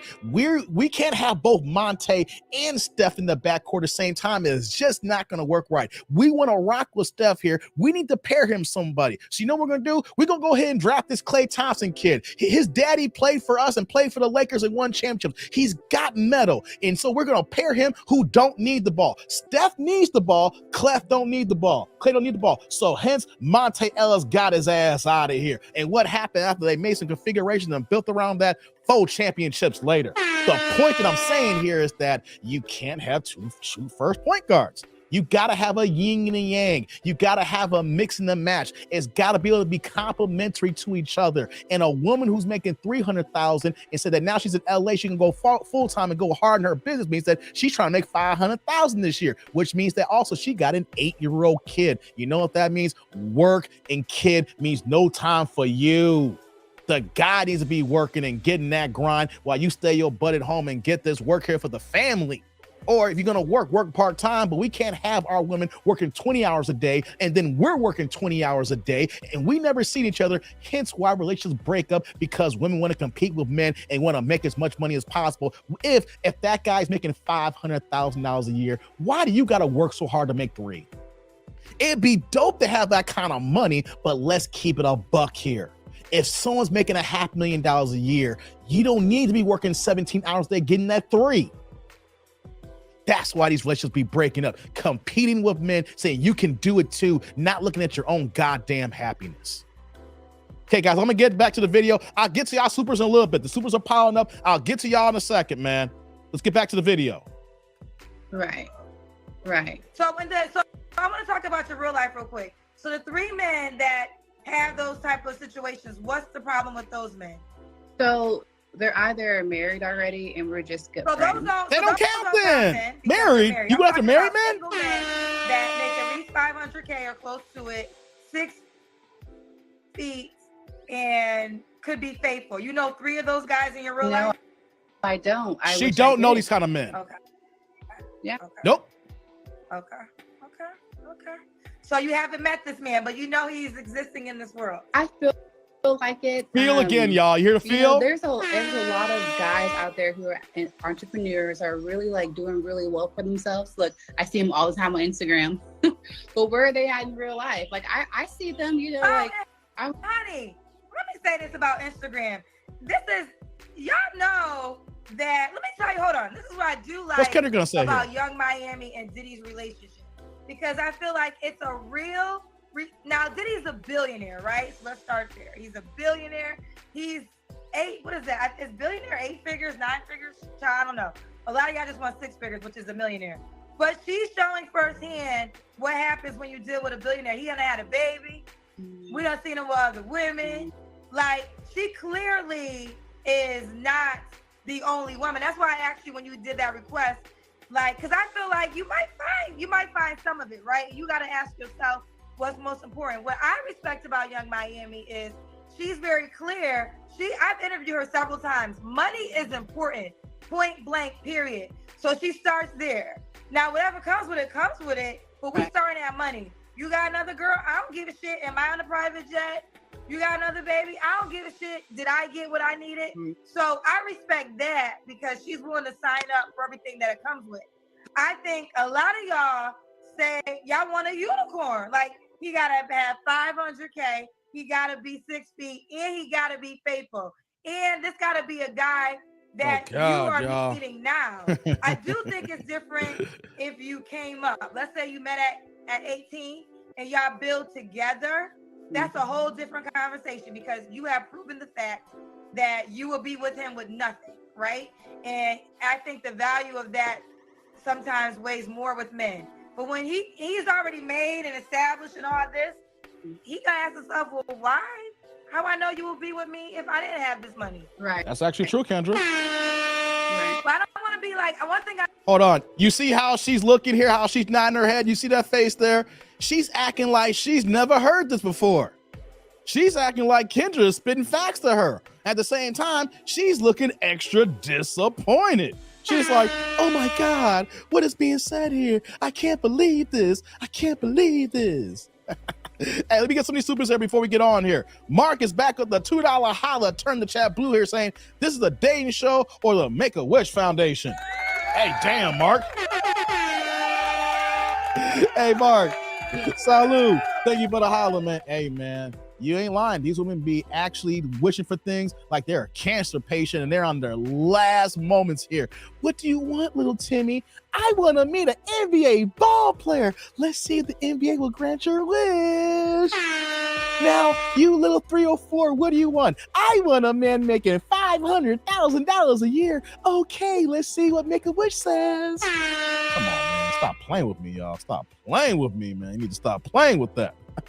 What's going on? Blue Collar Jim says women will have a business and their business makes $300,000, which makes them think they make $300,000. No, the business made $300,000. Facts, Blue Collar Jim. That is a fact here. She's saying that, but you want to know something? Uncle Sam would think differently here. All right, the business made that. That is such a true thing here. Good Lord. Let's continue. I don't want to say, I do believe all things can be possible. I just think that if you haven't met it in real life yet, that could be something that should weigh, right? Well, you know what? I think I haven't met that person because, like I said, I was married for 9 years and, I'm divorced for 2.5, going on 3, will be 3 years in December of this year. And, I haven't really been like intentional, like with my dating, because like I said, I'm running my own business. I have my son. And I actually just, made a big move out here to LA. So I haven't really been intentional with my dating. And so now I feel like at the beginning of this year, I am now being intentional. So hopefully that will transpire into meeting someone of my caliber. Okay. Let me ask you this. Did your husband make 500, your ex-husband make 500K? No, he did not, but he made well over 6 figures. Well, over 6 figures is more than 500K because that'd be 7 figures. Or you mean he made well over 100K? Yes. So he made about 200K. Okay, he made about 200K. Got you. Kind of low. Okay, but you. Guys, hold on. I'm gonna get some of these supers here now. Y'all hear that? I gotta say something here at this point here. Let me get back to the video and say, y'all hear that? She was married for this guy for 9 years. He don't even make $500,000 a year. But by the time they broke up, he was making over $200,000 a year. But check it out though. She got married at 23. So you know what that means? She was there from the beginning. She was with this man when he was growing, and then by the time that they broke up was making that. Because here's a fact here, guys. No man, unless you're in the NBA, unless you're a whiz kid who's a genius, comes out the gate making $100,000 a year. There's a reason why when you get out of college, the reason why they say positions are entry level. Or you're in your field and they say you have no experience, or are you mid-tier, are you senior level, are you management level? There are tiers to every position and every job that you work on, whether you're brand new, fresh out the gate in college, maybe you didn't go to college, but they don't require a college degree. You are still walking in entry level here. So she was this guy from 23 to 32 years old. And then she broke up with him, talking about they grew apart. Her feelings. Have you heard her always say, I feel. Now she threw away a $200,000 man. Now she wants a $500,000 man. Guys, this is the biggest fucking red flag there is, that she would trade in a good man who is your baby's father, he was your husband. You did everything right traditionally. And now that you quote unquote traded this guy in, you want better now. What did our brother Kevin Samuel say before he passed away? You do not get better than your ex. You do not get better than your baby daddy. So you're over here asking for more than what you had when you were already settled in. Guys hear this, it's gonna say, who make $500,000, gonna say, what would happen if I lost my money? She's running for the goddamn hills. If she left her man making this kind of money, what would happen if I lost my money? We don't trust women like this. We already know women are hypergamous, but then you already dropped your guy making money. Now you expecting guy to make more? Can't make this up. And when you hear this, ladies, you wondering why guys don't give a damn about y'all. Don't give a damn about Western women. Don't give a damn about marriage anymore, because we know that either you're using us or going to trade us in when you feel like you can do better. This Tia and Tamara Mowry situation here, how she left her husband, Corey Hardick, and everything, talking about she's on to a new beginning. You ain't gonna get better than Corey.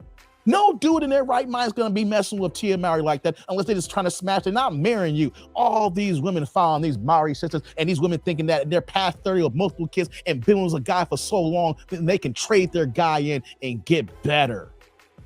It's a goddamn shame, guys. It's a goddamn shame. Shout out to my man Eric Jordan with the $5 holla. Turn the chat green here saying, I make $500,000 and I would not date this bitch. You need to get back with your husband or get a Pookie, or he gonna get a GTT for free because you in no man's land. Ladies have no idea, right, Eric? Hey, brother, salute. Thank you for the holla. I appreciate you, man. Thank you. Turn the chat green here, man. Ladies have no idea that guys who make this kind of money hear this. Ladies, even though she make $300,000 a year, they have no idea how hard it is for men to make money. Money is not easy to be made. If it was easy to be made, then we wouldn't have all these broke mofos in the game. We wouldn't have the government doing bailouts.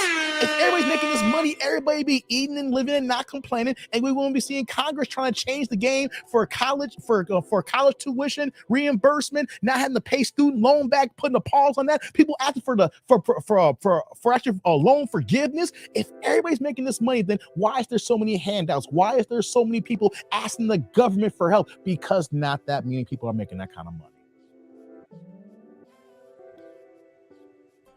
Shout out to my man Eric Jordan with the $2 holla. Turn the chat blue here saying, buy a cat or a dog and die alone. Right, EJ. Get back to this video, guys. Hey, man, thank you, EJ. Salute. Thank you for the holla, man. I appreciate the other content creators showing love, man. Get that cat and dog and buy alone, no doubt, man. Shout out to my man Terrence Franklin with the $2 holla. Turn the chat blue as well, man. What you got for me, man? $500K for an LA4. Clay Davis would say, she. Shout out to the wine, Terrence. Love Clay Davis. Hey, Terrence, Salute. Thank you for the holler, man. Gee. Hey, man, I love you some Clay Davis, man. He was the ultimate swindler in that show, man. No doubt, man. No doubt. Okay, guys, I'm gonna get to y'all supers in a second. I know I got more. Hang on tight. I'll get to y'all here and everything. But you know what? I gotta get back to the video here, man. We gotta get back into it. I'm not trying to hold y'all long here. There's a lot to unpack on this one, guys. A lot to unpack. But man, it's all about the money and not the person. You got that right, man. Let's go, y'all. But you want a man that makes more than that? Yes, I do. This is crazy, Like I guys. said, the only reason why is because I truly believe if, like I said, my business is going great and I know that's where I'm going. However, I feel like if I'm with a guy and I'm making more than him, I just feel like he wouldn't think that I respect him. Oh, because you won't. You know what I'm saying? Y'all hear Like, I that? don't think She's he telling would herself think that I respect him because I make more than him. You don't. So that's, I understand this challenge that you speak of, and that's why that's why. No. She don't respect men that makes less than her. That's the issue. No woman respects any man that makes less than her. She can make $20 an hour, and the guy makes $19.75 an hour, and she won't respect him over that goddamn quarter. And you know what? He could work for a situation where he will get less tax taken out of his check and actually bring more home in because he don't got to drive as far as she does, and she still will dog his ass out. Women will dog any man that they make more money for. Plain facts, simple. Why it's becoming a big challenge for Black women in particular, because we're in a time where a lot of Black women are doing very well financially.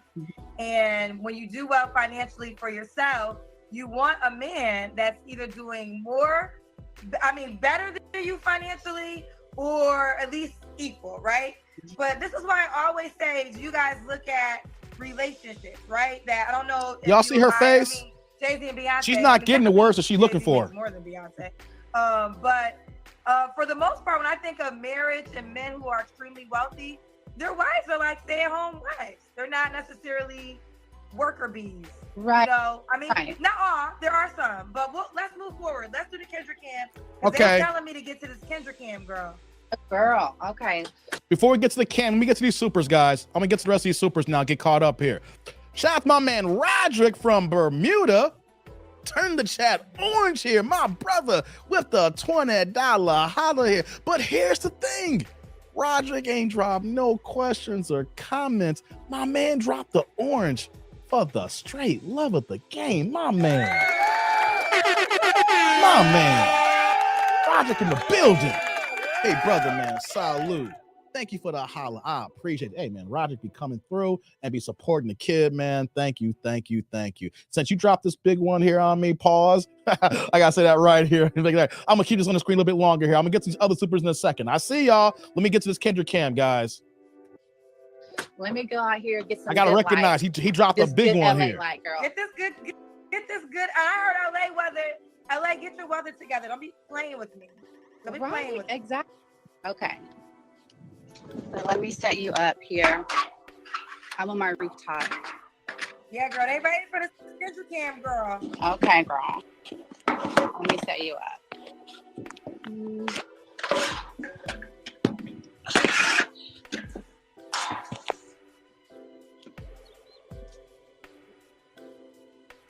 Can I see? Is the Wi-Fi going? Can you see me? Hello? Can you I can't see. Oh, see me? yeah. Let me see. Okay. We can see. Okay. Oh, he's taking the jacket off. She modeling for us. All right, girl. Okay, boo. What do y'all think? Derek's like, boo. She's not sharp. She's not shaped for 500K, says Felix. What's going on, T. Lee? Definitely not worth the headache, T. Lee? That's not you, T. Lee? I thought she was on a roof. Stop it down. Hey, she a 3 or 4 at best. God dizzle. You got live from NYC. Hey, but okay, let me see another angle from her. Boo. Okay. I see you, boo. Not last question. Yeah, wasn't Does much. the guy have to be black?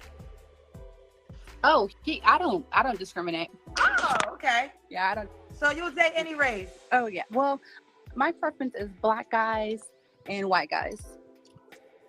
Oh, black guys and white guys. Okay. Here's what I want to know. I hear this all the time when women say they don't mind dating a white guy, right? But even though I do see interracial dating, and of course being out here in Chicago, you see a lot more. Not that many white guys are out here picking single black moms. The white guys that I know, I mean, it happens. Don't get it twisted, guys. It happens. But the white cats that I know, the white mics that I know, who I congregate and see, when they talk to black women, they talk to sisters. These girls are under 30 years old and they don't have any kids, and they get the baddies. They get the plickety plow. I get jealous. I'm like, yo, how did white Mike pull this and I can't and I'm black? You know what I'm saying? But Stormy, what's going on, Stormy B? You said a hard ass too? God damn, Stormy, you hard. Pause. Hey, but real talk though, the white guys who I know that get down with sisters don't normally pick single women. I mean, single mothers. They don't pick it in their white community, and they damn sure ain't picking it when they go outside their race, because you know they're already gonna hear the crap from their family. Oh, you picked a black one and then a black one with babies? Oh man, the family dogs them out. You know, you see it, but how often do you see it? It's very, very few in between, guys. Let's go. The reason why that changes a little bit, it gives her more options, right? If she was just stuck on black men, I mean, whenever you are willing to date, they don't give her more options, races, actually. You have more options, right? So she has no options. So it could be a white man that is 6 feet that makes $500K. And I want to correct that, Kendra, because you and I talked about that. He doesn't have to make $500K as of now, as long as he's headed that way. So, you know, like I said, I'm headed that way as well. I make about $300K. So as long as he's heading that way too, that's great. Okay. Now he's got to be headed that way? The man could be making $300,000 a year. Well, you know what? I need you to make $500,000. So you got to be headed that way. What? Guys, I need some of y'all to hear this here. I'm gonna get some of y'all supers in a second. If you making this kind of money, you are the prize. She's not. Because here's the thing. There is so many beautiful women in this country. Beautiful women are a dime a dozen. But you, if you built yourself to the 1% man, that's the thing. There's less than 1% of you. There's 350 plus million Americans in this country here. And we're talking about the less than 1%. You are more rare than a beautiful woman. So you don't have to accept this here. The problem is that she don't understand it. Fellas, remember, if you balling like this here, you doing your thing, you 10 toes down, you ain't gotta be 6 feet tall. You could be the Kevin Hart in your game here. You could be 5'5", making $500,000. It ain't gonna matter because you still can slay them down the same way. I look to think about short kings here. If you 5'5" making this here and you got a brother 6'2" making this here, the difference is 6'2" brother might be the equivalent of LeBron James in these streets here, but you might be Paul George. Paul George still on a max deal, and Paul George still making all-star games. Paul George still getting it. He may not be LeBron James, but he getting it. That's how you guys need to think about it, how rare you are. The 1% man, you say it's the equivalent of the NBA man. There's only 400 plus guys in the NBA. There's only 1% of a 1% man. 1% of these guys out here in the streets. Think of yourself in that mantra and don't sell yourself short, and don't pull a dumbass move like Zion Williamson knocking up strippers and baby mamas. Let's continue. That's great. Okay. Could he have kids? Yes, I have one child, so he can have one child as well. That's fine. Okay, one child as well. That's fine. Does he? We already talked about that. So when was your last relationship? My last serious relationship, because I dipped and dabbled. I think before I moved to California, my last relationship was maybe like 9 months ago. 9 months ago, okay. You know, where did you move from? Dallas. Dallas. A big move. Hey, Rod. That could have been your L if she didn't move to LA. Shout out to Texas. Rod, you could have took an L on this one almost. Almost took an L on this one, Rod. So you don't have. Are you talking? Well, did I just ask this question? What? When's the last time you was intimate with someone? You don't have to answer. 3 months ago. Okay. So, what are 3 flaws you think you might have to work on? Before we get to this part here, guys, let me get to our supers here. Some of y'all been waiting for a while here. Shout out to my man Rod here with the $1.99 $2 holla. Turn the chat blue here saying, Kendra try to use her wisdom wig. Sometimes she try to be smart, guys. You know what I'm saying, Rod? Hey, brother. Salud. Thank you for the holla, man. You know, you saw how she was long-winded right there. She tried to sound extra smart. She was right on some aspects, you know, but you can't. This is the thing of how women talking to women here. You cannot use a sports analogy for women because it goes to women's heads. They might understand it, but it ain't gonna stick. It ain't gonna stick, man. Thank you, Rod, for that holla, man. Shout out to my man Squeegee Kid with the $4.99, but we gotta give you the $5 holla, brother. Upgrade you to that green, saying Kendra only pushes back when the collar's mildly cute, and wants to date the same man Kendra wants. Super Chat Wednesday, hit the like button. Facts, man. Facts, man. Yeah. Hey, brother. Salud. Thank you for the holla. I appreciate you. You're right, man, because think about it. She wants a guy 6'3", 6'4". He's got to make over 500,000, or he can be 200-300 and working his way to 500,000 and only one kid. She's describing the man that Kendra wants right now. Her 43, 44 years old, making the money that she makes and still ain't got a prospect here while she froze her eggs. Facts, brother. Facts. Thank you for that $5 holla, brother. Shout out to Squeaky Kid again. He came back with the $4.99 $5. You back to back, brother. Man, you keeping the chat green for me here, saying she looks like a Minnesota Viking for when we realize we are losing the first playoff game again. Hey, Cleveland. Hey, man, stop playing, brother. Hey, man, salute. Thank you for the holler, man. Hey, are you trying to say that she's y'all version of Kirk Cousins? Is that what you're trying to say? He gives you good stats, but then come up short? Is that what she's trying to do? She's trying to give you good stats and she make money, but she come up short? Excuse me. Oh, man. Thank you, man. Appreciate you. And right back, we got Mark coming in with the $5 holla. Turn the chat green here. No need for the upgrade, brother. What you got for me? Lala Annie is struggling to find that man. She wants to play in Lala young woman pool of men. If Lala's struggling, she has zero chance. Hey, that's a good one, Mark. That's a good one, Mark. Hey, man. Salud. Thank you for the holla. I appreciate it. That's a good one, man. You know what? I get why Lala left, because Carmelo had the side baby from the girl from the UK, and she thought I was a bridge too far. But here's the thing, ladies.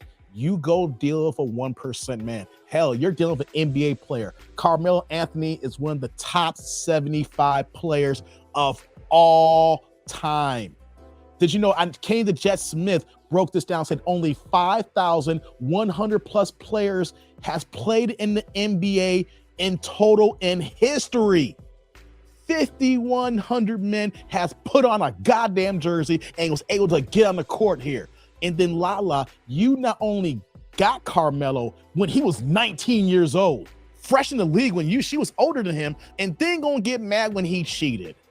You got one of the best ball players of all time. He is better at what he does than what everybody else does in their career. So yes, you know that he was gonna cheat. And there's a possibility of him having a side baby. And now you want to lose all this weight, which is good. She's looking good up in what was that? The new movie on a new show on Stars, man. She over here busting it down, you know, with the BMF. You know what I mean? But here's the thing though. You're older now. You had Carmelo for most of your prime, and now that you're thinking you're gonna get what you want, and she's even saying that she can't get nothing out here. She was dating Little Meech. Little Meech 23 years old. You know what I mean? Like that. She not Little Meech, the other brother on the show. He like 25. These women out there not even realizing that the women who are around these men, Mark, they can't even get them. So this regular woman who thinks that she can get it, and she's not even in those circles. That's why I said this is probably the most delusional guest on Kendra. If a woman is around these men and can't get these men, what makes you think you can get it and you're not even out here in these streets? Make it make sense, y'all. Make it make sense. All right, guys. Let me get back to the video. Wait, what? Let me scroll back up here. I missed some of y'all chats here. Stories like, do these bras know how to do anything domestic? Hair, nails, kitchen? Not interested in bed features from the creatures. Hey, man, I hear you. Lala tastes like Honey Nut Cheerios. Come on, man. Why you gotta go Kevin Garnett on me? I know what you going. Why you gotta go Kevin Garnett on me? And you wanna know something? Hey guys, if a guy says that your girl smell like Honey Nut Cheerios, Carmel should have traded her in a long time ago, because I know them jokes were wrong. God dizzle. Hey man, let's get back to the video now. Let's continue. Me, myself? Yes.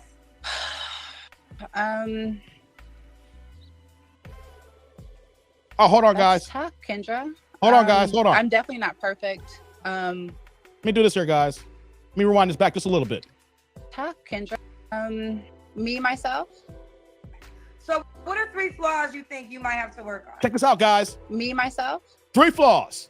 Yes. Watch this. Come on. Waiting. That's tough, Kendra. Waiting. I'm don't know- definitely not perfect. You don't know 3 flaws about yourself? I would have to say This is bad, guys. One would be I'm a giver. I'm a giver. What? So and I tend to be, I guess I tend to get used, I guess. So What? I guess not be so nice. What? Not be so nice. Okay, not be so nice. That's one. Let me see. Hold on 1 second. I do want to correct something. There are 500K plus men that watch. No. Wait, guys. Hold on now. Y'all caught that? This was the biggest part of the video. She can't even think about any flaws about herself. Guys, why would you mess with any kind of woman who can't even name one thing that they know is an issue they need to work on? Guys, in my career, I've been in management, I've been seniors, I've been team leads, and I've been the man in the interviewing room, interviewing future candidates. And you want to know something? Either by me asking this question or when I've been on the opposite side applying for a job and being interviewed. What is the one question I've ever heard here?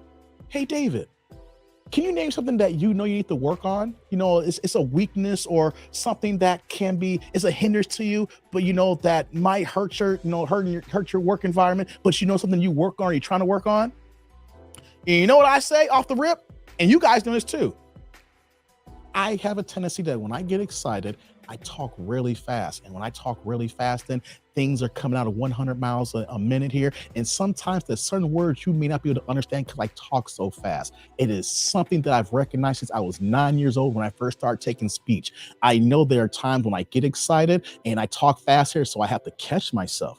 I need to slow down and channel my energy so that I can deliver words properly. Every now and then, like you saw about 30 minutes ago, I'll talk really fast, but then I'll catch myself, and I know I catch myself, hence why I'm talking the way I am right now. That is one of my flaws, and that's off the dome. I know it's a problem. I talk too fast at times, sometimes so fast you can't understand certain words.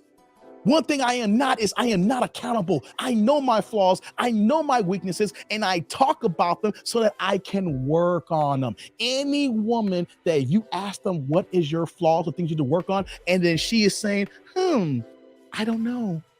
I'm not perfect. Maybe I'm too nice. Maybe,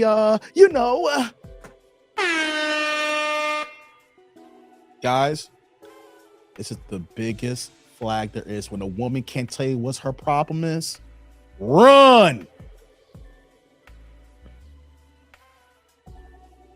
My show. Now I'm gonna just keep it 1,000 with y'all. I know some of my friends who make that kind of money that watch my show. They tell me about it all the time. It's some people's guilty pleasure. So we're going dead that narrative. And I've had men on the show that have made 500K or plus, and they've gotten over 5,000 responses from women. Hey, that's what's up. Yeah. So just so y'all could stop talking about my shit, because I know. But let me finish Kendra getting right, so defensive go. again. You have 3 flaws. You can't think of any? You can't think of any? Come on. I really can't. I guess I'm just too nice. Too nice.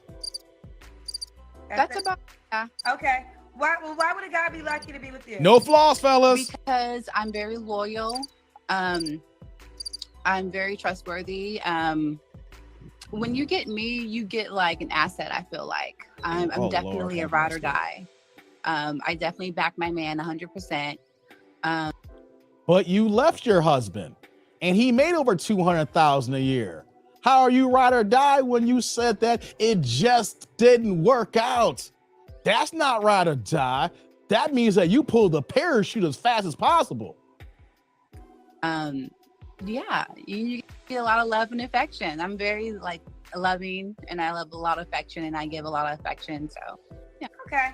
All right, let's do it. What's the age range? Do you have an age range? Yes, I do. What's going on, Stray? So I would say 35, because I'm 35. So 35 to like 42. 35 to 42. And does he have to be in LA?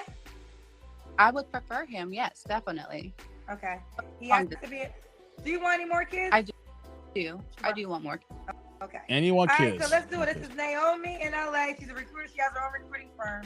She's 35, a Taurus, has an 8-year-old. She was married, and now she's divorced. She has to be at least 6 feet. She used to have a higher requirement, but now she will deal with 6 feet. She has to be headed to 500K or at 500K at least. So you could be at 200K, but you got to give her the business plan that says you are projected to be at 500K. Is that fair? That's fair. And you can be black or white. Yep. And there you have it. All right, bro, give them your IG. Okay, Naomi Amanda 08. Hit me up, guys. No, Naomi Amanda 08. Yes. All right, boo, keep me posted how it goes, Yes. honey. Yes, and safe travels out here. Can't wait to see you. Got you. Thank you. Thank you so much. Bye, baby. Wait, Zach Book, I'm about to bring you on because everybody's telling me you in the comment section.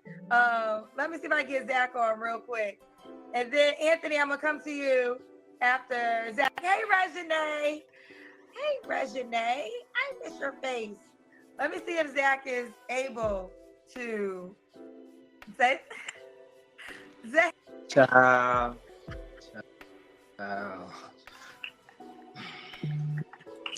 Where do we get started? Let's see what they're gonna say about her. Kendra, no. She want that man to make $500,000. 6'5". Only want her. Come on, man. Stop it. He don't exist. Thank you. He don't exist. I was gonna say. Hold on. Let me get. Matter of fact, let me go to where I do the show. Okay, let me go. Zach, you know, Zach is the best special guest co-host because y'all know I be busy and Zach be holding me down. So it might be my camera. They said, "Hey, cousin Zach." Is that better? Zach, so you don't think when Naomi's asking, she's open to white men too, though. That does change. That's good. That's good. That's where she needs to go. Go with the white men. Go with the white men, baby. Because no black men doing all that. She want all that. What did she say? The red flag to me more than anything, though, was the fact that she didn't have no flaws. Anytime I ask that question, because when I ask the question when you go on, Kendra, and they say I ain't got no flaws, that tells me one or two things. One, you're lying, or two, you never self-reflect. Yes. You know What's going on, I'm Fixin'? You never even thought about it. Like, you should be able to run your flaws off quick. I can be selfish, impatient, and I like having my way all the time. Really easy. Exactly. That's why I was just saying earlier when I broke down the one flaw, because how is it that if you guys have ever been to work, I know she said she's an entrepreneur, but I know all of us have been on a job interview. And on a job interview, that is what they ask you. Can you name some flaws about yourself and how you and how do you work on it? Come on, man. Come on. The fact that she sat there, I even played the cricket sound because she was sitting there for so long. You're going to tell me that a grown adult, 35 years old, is sitting there and can't even tell you what her major issues are. Can't tell you that I'm impatient or I'm always late. I wait till the last second to get dressed, so I arrive at functions late. Things like that. Or, you know what, though? I make good money, so sometimes I spend a little bit more than I should be. It's in my budget. I make good money, but I know I spend a little bit too much. Not one of those things. She just sat there like this. Oh, I don't know. I'm not perfect, but maybe I'm too nice. Get the hell out of here, Barney. Talking about you too nice and everything. Men want a fit, feminine, and friendly woman. We don't want no mean ass woman. Hell, I remember I did some reaction videos where black women don't like to smile anymore. And we're telling y'all it's a goddamn problem. We want y'all to smile. We want to see the pretty face. We want to see the pearls there. We don't want to see you mean mugging us. One of my flaws is I'm too nice. It's not a goddamn flaw. Men love that. Lord have mercy, guys. Lord have mercy. I mean, I got more than 3. I don't consider them flaws, but I can see how they could be a flaw in a relationship, right? So 1, I don't cook and clean, and that's just what the fuck it is. Right. Maid and a chef, or we gonna eat out. That's just what it is. I work, and that's just what it is. Right. It ain't changing. I'm 44. I mean, it might. There's a part that might change it, but I'm not sharing that with the world yet. Another thing is, I'm very much my way. Like, I like shit my way, but I'm also like, I'm my way, and I'm willing to pay for it to be my way. So if I want to go Dubai and I want to go Dubai a certain way, and you don't got the coin, I'm like, I don't give a fuck. This is how we gonna go, and I'll be willing to pay. Yeah. But I like things my way, and I'm very stubborn. And I think in a relationship, those could be flaws. But I feel you. A lot of people don't think they have flaws. And that's the problem. That's the problem right there. If you don't think you got no flaws, you can't think of your flaws. That's a red flag. And it's a lot. Like, we can all be getting to a number. You know what I'm saying? We kept hearing about this 500K, but you're not there yet. I'm on the way to it. Well, it's a lot of people on the way to stuff. You know what I'm saying? Right. I'm on the way. I gotta talk my shit for 1 second. Someone said I'm a walking red flag. No, I'm just a walking red flag to you because you're not on my level, boo. Let me tell you something. Oh, Lord. Y'all see the woman on woman hate here? Look at this here. Kendra gets mad real fast. First of all, y'all see men come on the show and try to talk to me. So that should be your first indication that I don't got no problems in that area. Yeah. And the men that want to play in this area, this territory can afford to play in this territory. Come on, now, KC. I understand you can't rock with a girl like me. I get it, bro. Come on. I would be a red flag to you. And respectfully so, I ain't mad at it. But let me tell you, I ain't got no problems in the world that I live in, child. They are. We good over here, boo.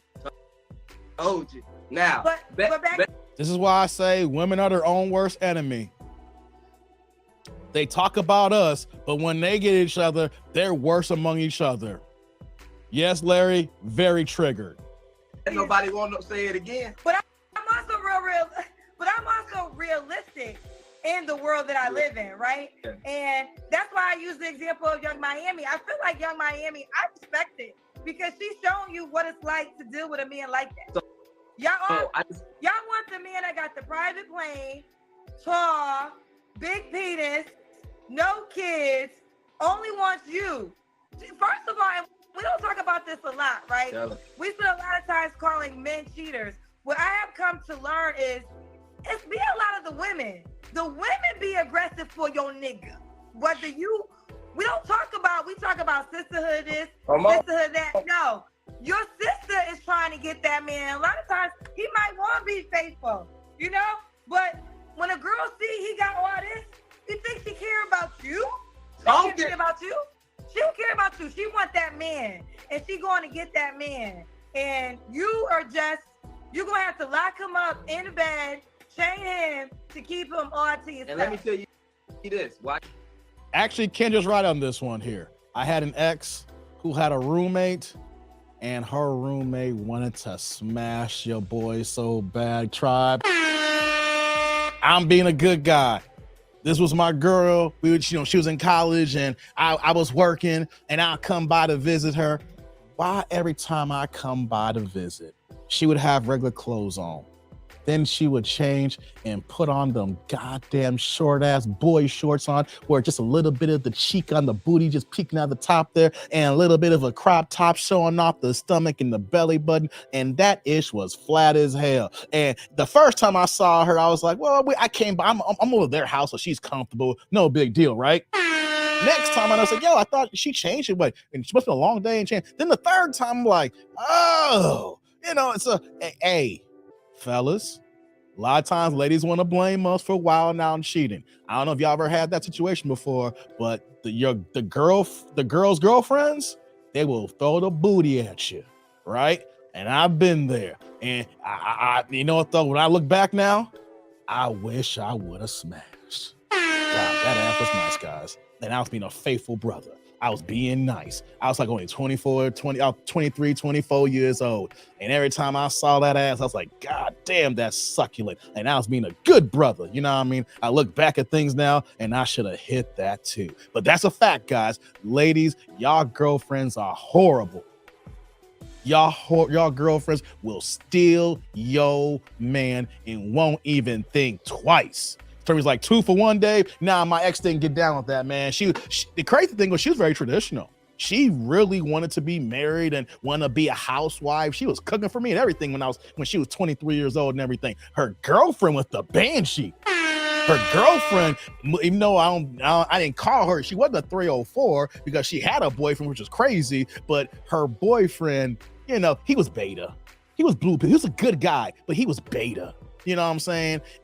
And I know the type of guy that he was and how she is. I wouldn't be shocked if she did cheat on that dude. But the way she was looking at me, more likely she did, you know, got down on the side here. I'm just keeping the buck here. I should have smashed. But ladies, y'all need to keep as less girlfriends as possible, because if you got a man who got something, and if your girlfriends look cute, if you are a decent looking woman and you got nothing but cute friends, you keep them away from your man, because you know what? They will steal yours. So you blame us for cheating, not even knowing that the devil was living with you the whole goddamn time.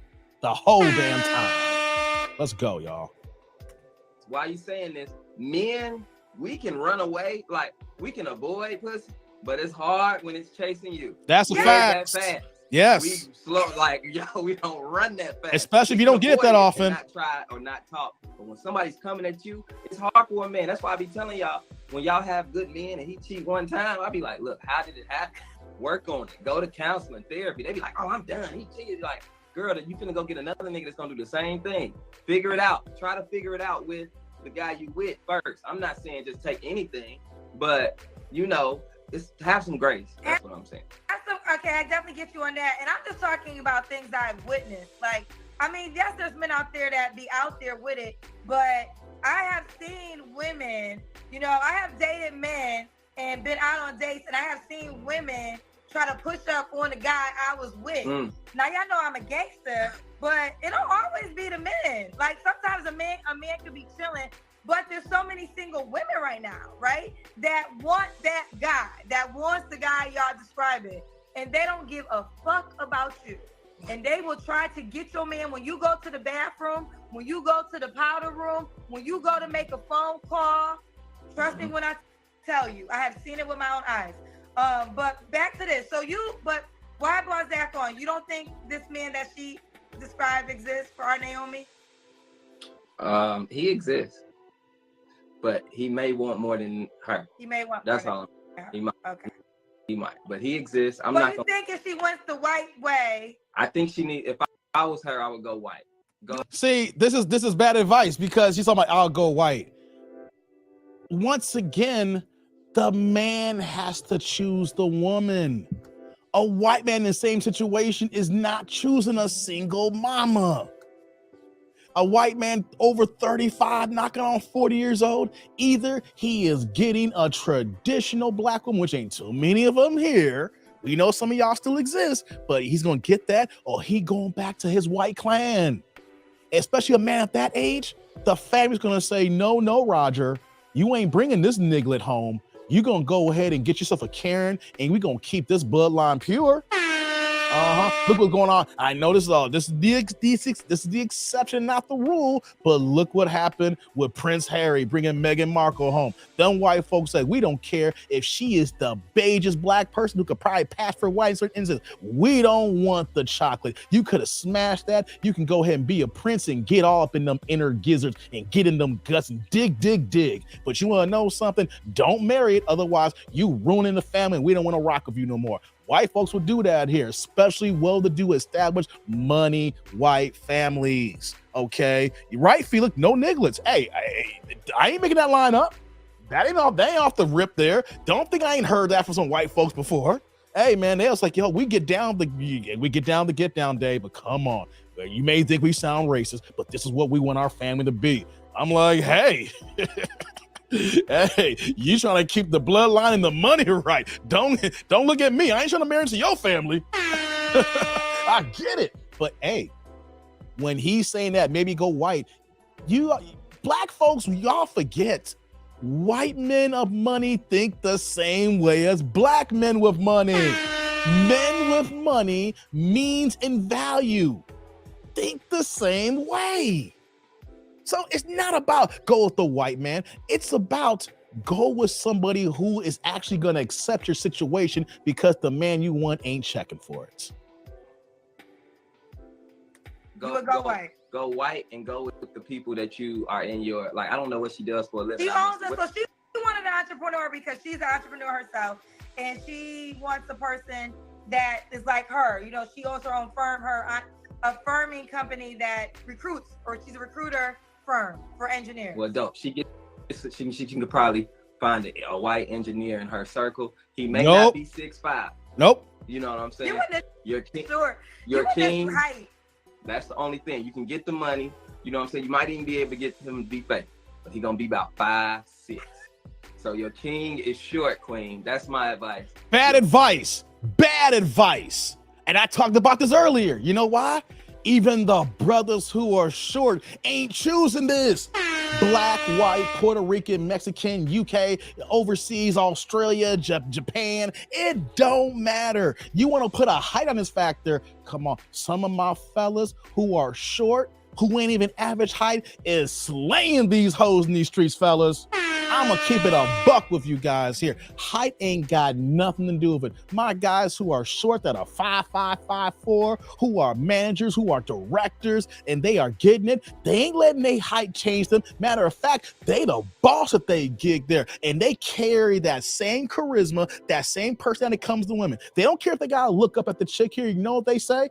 I don't care that I am short here, but my money is long. And if you ain't gonna be here, I know 3 other chicks who want to see my wallet here too. And these guys know, I know they're checking for my wallet, but I am here because I cut through the BS. I know I'm 5'6", but you know what though? My money's 6'6". And they over here just smashing and slaying. They ain't let the 5'6" bug get to them. No. So for guys who want to think, oh, you may need a short guy. Short guys with a means get it too. It don't matter height. I just gave the analogy. If the guy is 6'2" or 6'3", he could be the MVP of the league. He's the LeBron of this game here. If he's 5'7", he could be Paul George. I take that away. He could be a hurt Klay Thompson. Klay Thompson still making $30 million a year. You know what I'm saying? So we got to keep it a buck here. Just because a man is short, that impacts him if he's average earning or below average and is basically beta. If he is high value, that shit goes out the door. I know he's the exception, but Kevin Hart is 5'5". If you become the Kevin Hart of your field, you ain't gonna have no problems. Yeah, some girls may look down and say, okay, I ain't checking you 5'6". He's like, that's fine. All right, there's many more that's gonna be on my scale here. I ain't worried about you. You just won. I got 4 more coming to the pipeline. So ladies and guys too as well, when I talk about the short game here, it don't matter when they got the money because they work so hard, they built themselves up, they 10 toes down, so they have the confidence to know that, yes, I'm short, but I am just as raw as my taller brothers here. You know what I mean? PA's like, I'm 5'7", and I'm still out here slaying. I know, PA, you told me a few months ago how you get down, and that's why I'm saying this too. I know cats in my tribe here, in my chat are. We ain't worried about the height when we are established. Yeah, there could be a couple of situations where you see that badass chick that's 5'10" with long legs, and she's ain't checking for no short guys. We get that, but that's just the one. All the other chicks there, we know we can slay them. So guys, don't be thinking just because someone is short, they ain't getting that action. If that man built himself up, he has bust his grills in corporate America to the point it's like, you know what though? Ain't no woman's gonna scare me because I've been through the ladder of white collar America. Come on, man. Larry's like, I'm 5'5". I hear you, brother. Shout out to my man live from NYC in the building with the $10 holla. Turn the chat yellow saying women don't even trust each other, but they want us to trust them. Hey man, who you talking? You spin the bar there, NYC. Hey man, salud, brother. Thank you for the holla. I know this is the first time you contribute to the show here, but thank you. I am humbled when you guys contribute, especially here on Super Chat Wednesdays here. I'm an independent content creator, keeping the lights on. I'm hiring a few people. I ain't gonna say his name, but one of the cats I'm trying to work with here is actually in the chat right now. My main man here. So we trying to do some things here as we trying to grow the channel and trying to grow his business. I'm trying to grow this here as well. So thank you, NYC, for contributing. I feel humbled, man. I feel humbled, you know. You also, so what do you say here also? You saying most of the day one crew is short and they never had a problem bagging chicks. Yeah, I know. Exactly. Just because someone's short don't mean nothing. Because here's what's going to happen. The lady, there's going to be a girl say, I don't date short guys. And next you know, like she trims it down because she knows that the guy's successful and has a little money. And then he gets in the bed and he gets her talking in tongues saying, Lord Jesus. She going to be like, she going to tell her girlfriends after the facts, like, you know what? I know he 5'7", but he a good guy. You know what I'm saying? You know what I'm saying, fellas? She gonna be first. She was like, "Nah, I don't do short guys." Then you go ahead and you give her them sweet chin music. Give her the sweet chin music. Shout out to Shawn Michaels. Give her some sweet chin music, and then she gonna be like, "Hey, girl, I might give him a chance." When she already gave you a chance, she already busted down. But she tells her girls, "He seemed like a nice guy. I'm gonna give him a chance because he already bust you down and got you thinking differently." Let's finish this video off, guys. Your queen is short and go white. And go white. He off on this short one. Man gonna love you, girl. No, he's not. He's gonna bag her the same way that a brother would. She's not gonna get the. She might not be sexually pleased. Hey, listen. They can make toys out here. They put y'all putting everything on y'all vaginas now. You know, roses, flowers, toaster ovens. You know, microwaves. Girl, put it on 30 seconds and lift your leg. I don't know what y'all be doing. But all I know is you can find a way to please yourself. Okay. All right, Zach. All right. I love that you guys love Zach. I really do. And I love that Zach helps me out. And a lot of times when I'm busy, Zach will come through. So I haven't had to really cancel as many shows. I did have to cancel the show on my farewell party. It was like, where's Zach at? I said, he gonna be at the damn party. Yes, he is, Eric. That didn't even make sense. He talking sister code. We kicked it on that boat too, boy. Oh God, we kicked this hard. I love you for real, Zach. All right, love you. As you can see, even though I don't work with you on the radio no more, we ain't skipping no beat. Good night, Shayla. All right, I'll talk later. All right, I'll talk to you later. Bye, Zach. All right, that's the end of that video. Likes up, guys. Likes up, guys. Likes up. What y'all think? What y'all think? Because she one of the most delusional people here. Now, there's been women out here who said some worse things. The reason why she goes in with as one of the worst, she couldn't even name one flaw about herself to work on. And when it came down to when she did name something, she gonna say that maybe I'm too nice. Oh my God, the wherewithal of this person is delusional. Banshee, delusional. You know, and then women want to say, I don't know why I'm single. And they want to blame the guys. Like, it's got to be the guys here because I know I'm a catch. And then the girlfriends will go and say, girl, you know you a good catch. Don't worry about these men out here. You know you're a good catch. But here's the problem though, ladies. Why are you listening to your girlfriends tell you you're a good catch? You need to hear from men if you're a good catch. Any woman that's not gonna be able to tell you their flaws or inconsistencies is damn well gonna tell you your flaws and your inconsistencies. She will look down at you with not even taking a peek and gander at her own damn self. Guys, do you know any women like this? They don't, that's right, Tom, don't bring nothing to the table.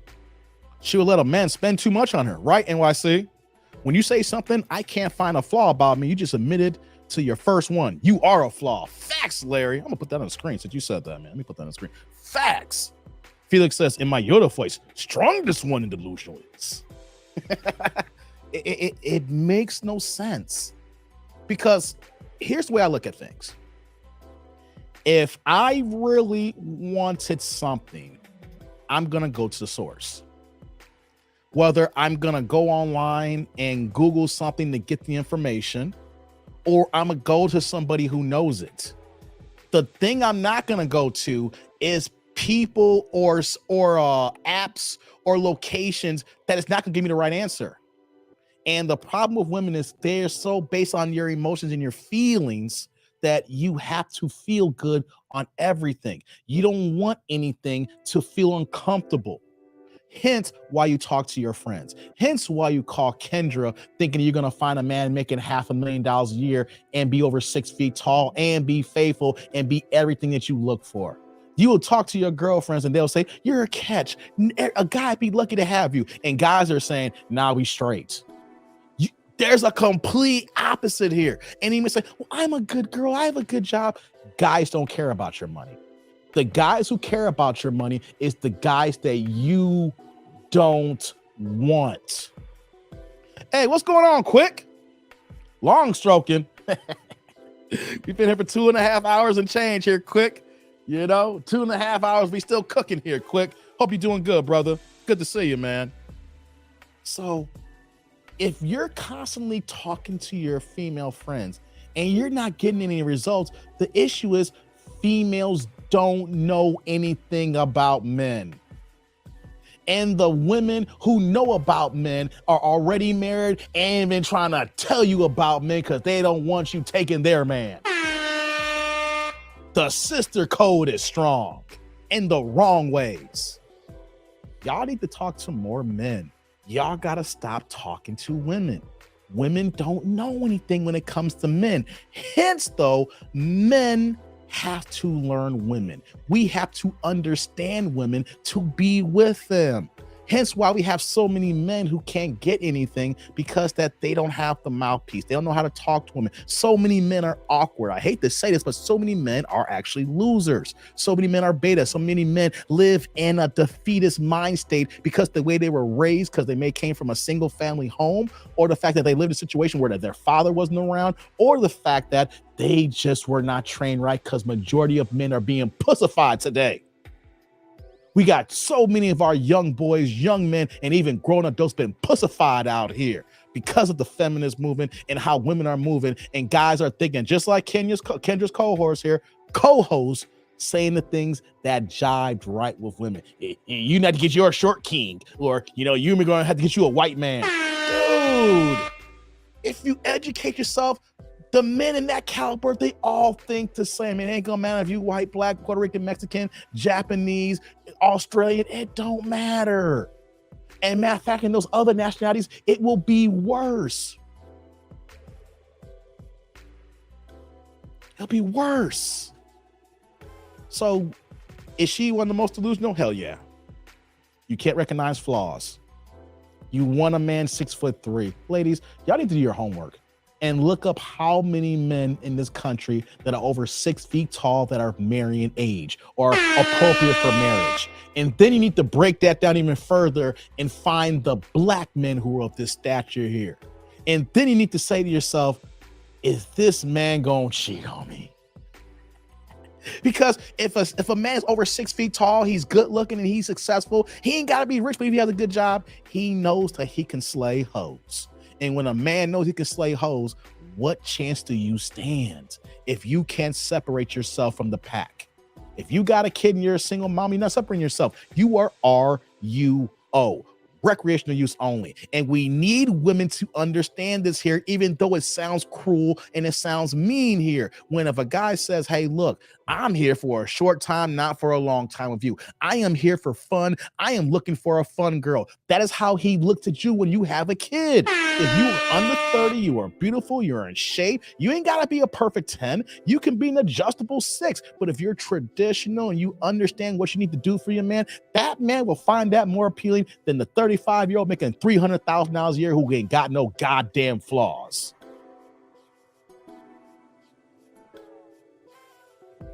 Pinball says the needle scratch, the censor button, and now the crickets. You killing me, Dave. Hey, man, I'm trying to build the soundboard up. I'm gonna have some more stuff on my soundboard, man. I know my boy Theo, shout out to Theo Coop, man. He got a dope soundboard, man. I got to upgrade my soundboard, man. He killed it. He killed in the game here. You know what, though? Hey, before I end the show off here, how about I just make an announcement here? Let's make an announcement. Shout out to all the 304s. Shout out to all the women out there. Shout out to all the banshees. Shout out to all the modern women out there. You need to understand that a man over 6 feet tall that makes 6 figures and you want him to be black with no babies at all and he's going to be in his 30s or 40s, that man got women. That man got a roster. That man ain't trying to settle down unless you are over here Holly Berry in her prime. You over here bringing something to the table. If you ain't bringing nothing but a fork and a knife and an 8-year-old kid, you ain't bringing shit but your ass, and that dude's going to smack that ass. He's going to glaze those buns and keep you moving. Ladies, understand that the high value man sees a single woman and is going to go ahead and karate-size that ass and take you back to the bus stop. Understand that. Understand the understood. Hope y'all heard that in the back. Hey, Pinball, I gave you down a megaphone now.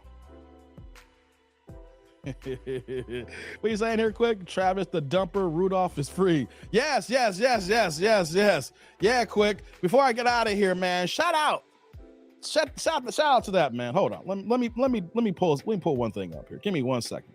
Hold on 1 second. Where's it at here? There we go. Hold on. Yeah, Travis Rudolph. Oh my God. As we go off here, I'm not going to go long as here. I've been here almost for 3 hours. Quick. But I saw the closing arguments. I saw the deliberation. Mark's like, Dave, justice didn't settle with Halle Berry in her prime. He had those. I'm just saying, Mark, you know what I'm trying to say. I'm talking about strictly business Halle Berry when she had the short haircut back in 1992. You know what I'm saying? That's the only Halle Berry I'll claim. Hey, anything after Jungle Fever, nah, I'm good. That's crazy Halle Berry. I think Halle Berry was crazy after that point here. Strictly business. Strictly business before. I'm taking that Halle Berry, Mark. I'm just saying, though. That's not even her prime. That's me saying her pre-Hollywood prime before she got the money. I thought before, the money and she was just, a new actress coming to the game. I thought that's when Halle Berry was at her best. Oh yeah, I'm talking about David Justice before she got engaged to David Justice Halle Berry. That's what I'm talking about. I ain't talking about, Swordfish Halle Berry. I ain't talking about Wesley Snipes smacking her in the ear Halle Berry. Yeah, but Rod too. Yeah, that one too. Those two, but Halle Berry. Give me Strictly Business and Boomerang Halle Berry. Anything after that, that's like what, 93? Correct me if I'm wrong here. Was Boomerang like 93? So we're talking 92, 93 Halle Berry, right? 91, 92, 93. Anything after that, I'm good. Eric Benet Halle Berry, nah, I'm good on that one. You know what I mean? No. The fact that she got with that one dude who's her baby daddy now, who got her for child support, not that Halle Berry. No. I mean, I'll hit that, but I ain't gonna wipe that down. I'm talking the Bob with the fade in the back Halle Berry. You know what I mean? Nothing. You know what I mean? Swordfish and 007 Halle. I mean, she was fine, Pooh, man, but that's just smashing. I'm talking about if you gonna lock it down. Back, that was the time. Back after that, nah, she was for the streets then. 90s Holly was cold as F. Yeah, quick. Yeah, she was, man. She can get it. I'm just saying, after we got to 95, man, I think that's when Crazy Holly kicked in. And when she got crazy, and when Wesley smacked the hearing out of her ear, Wesley Snipes smacked the shit out of her, right? They were dating. Wesley was smashing that and smacked her ear so hard that she lost hearing for a short minute. Now, I don't know what she did to make Wesley smack the ish out of her, but I'm just saying. But yeah, man, real fast before I get out of here, man. Shout out to Travis Rudolph, man. Hey, man, I know he probably bucked off one too many shots, but in the heat of the battle, someone comes to your crib in the middle of the night and your ex or your girlfriend or like that gonna send the brothers the goon squad over and everything they ain't there to whoop ass. They were there to kill. All right. They weren't there to whoop ass and and send a measure. They was there to delete that brother. All right. And you want to know something? Hey, man, he should have bucked off on them. And that should be a precedent to let other dumbass Negroes know. Don't be shown over no one's house trying to start some issue and don't think that your ass is going to get deleted. All right? Like I say all the time, don't pull your dick out if you ain't ready to fuck. All right? Don't go over no one's house unless you're ready to die for it. If you ain't ready to die, don't do no dumb stuff like that, like going on someone's crib and taking your shirt off and trying to whoop your sister's boyfriend ass. You know what I mean? Rod's like, Wesley went Nino Brown? Yeah, Rod. Wesley smacked the shit out of Halle Berry, man. in her ear. Google it. She lost hearing for a hot minute.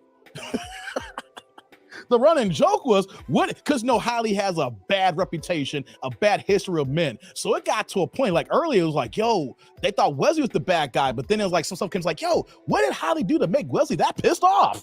That was the running thing in Hollywood. It's like, yo, we know Holly Berry crazy. What? She must have did something for Wesley to slap the shit out of her. Hey, man, but let's move on, man. Come to, what are you saying? Quick, come to mama's house was a no-no. Yeah, man. So, I mean, I'm glad the jury took no time. They basically said, hey, we need some more information. They brought some stuff back out. They went back in and they went to deliberate and got down to dirty and got that man off, man. Got that ankle monitor bracelet off of him and get his ass home. You know what I mean? Hey, guys, this is something here when we mess with the wrong woman. He's like, I don't know why that even went to court in Texas. I think he may have been arrested. She lied. PA, that's why. Women lie. Thank God for the Ring camera, PA. The issue was she lied. And then when it got to court and all the stuff came out, talk about go push his shit in and stuff like that, right? And trying to make it like, well, we didn't mean kill. We just wanted to get him. No, they're trying to make excuses. The issue is that she lied. There was evidence to prove that she was lying, but that Ring camera, if there was no Ring camera quick, I think we have a different ball game. That Ring camera changed the ball game. The Ring camera and those text messages. Oh boy, fellas, we got to make sure that we stay on the swivel and make sure that we keep evidence. If we're dealing with something, if you find someone who's going to be a band, she's like, oh no, she's starting to wild out here. Save everything and run away. And if she comes back and start acting crazy, keep the evidence. Don't tape your fist and put a mouthpiece in. You ain't ready to fight. Right, Jay? Right.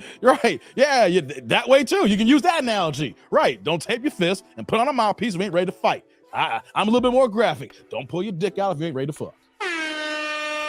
And I had a girl tell me that. Hey, I had a woman told me that. I was like, I'm ready. Don't worry, girl. I got you. Hey, but I'm just saying, though. What are you saying here? I say that woman basically sent a hit on him. Why she not being charged? Because they never charged a woman here. I wish they'll go after her and go after her for attempted murder, orchestrated. Like she's the mastermind behind it. They should, but it's not gonna happen though. They never go after the woman. What do you say here, Rod? Save everything she sends and make sure she not sending stupid stuff that can be used against you. Facts. Save everything, guys. Even if you think your woman's a good woman. Save every single text message. If she sends you a voice note, don't just listen to it and let it disappear. If it sounds a little suspect, save the voice note. Save everything because you never know you got to bring it back up when she loses her goddamn mind.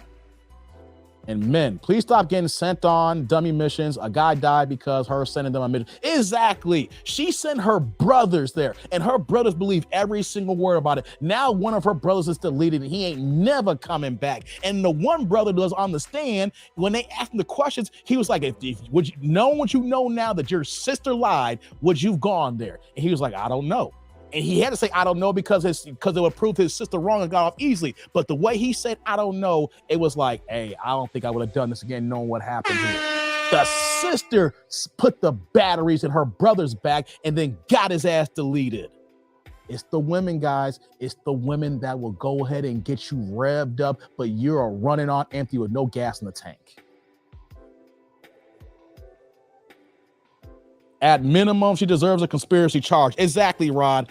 They should go back. If the states want to help their stats because they lost this one, they shouldn't have took this to trial. They got an L in their record. If you want to pick up this L and make it a W, go ahead and put charges on the brothers and her for going after. This would not have happened if she didn't open her goddamn mouth. What's going on, Shantae? Good to see you. What are you saying here quick? That funky bitch lied and someone died. She won't be charged and probably doesn't care. Right. She don't care about her brother. If she cared about her brother, that she would have sent them on that wild goose chase. You know what I mean? She would have sent them out to go on a mission. That was a mission.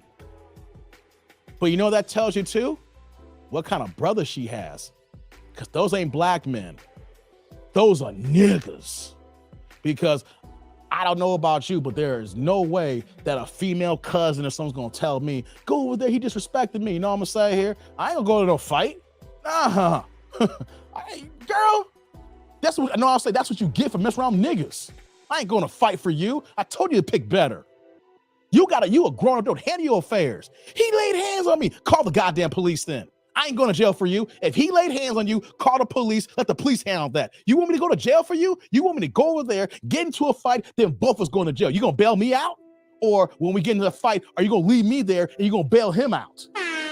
Fellas, any women that gas you up to sit back and tell them call the police. You ain't the one to fight the battles like that. Unless that is your wife and you know that another man has disrespected her and put hands on her, there is no reason for you to go to anybody's house. And thank you, man. I was getting to that, Eric. That's the thing, too. She was also married. She was married. She was cheating on her husband. Thank you for that last bit of information. I almost forgot that. She was married. And then when asked about it on the trial, she was like, it wasn't that big of a deal because he didn't ask about it. How's he supposed to ask if he don't know? How's he supposed to ask if he don't know? The guy's assuming that you're single. That's a crazy thing now, where not only we don't got to ask, do you got a boyfriend, you got a man? We got to ask these women, are you married?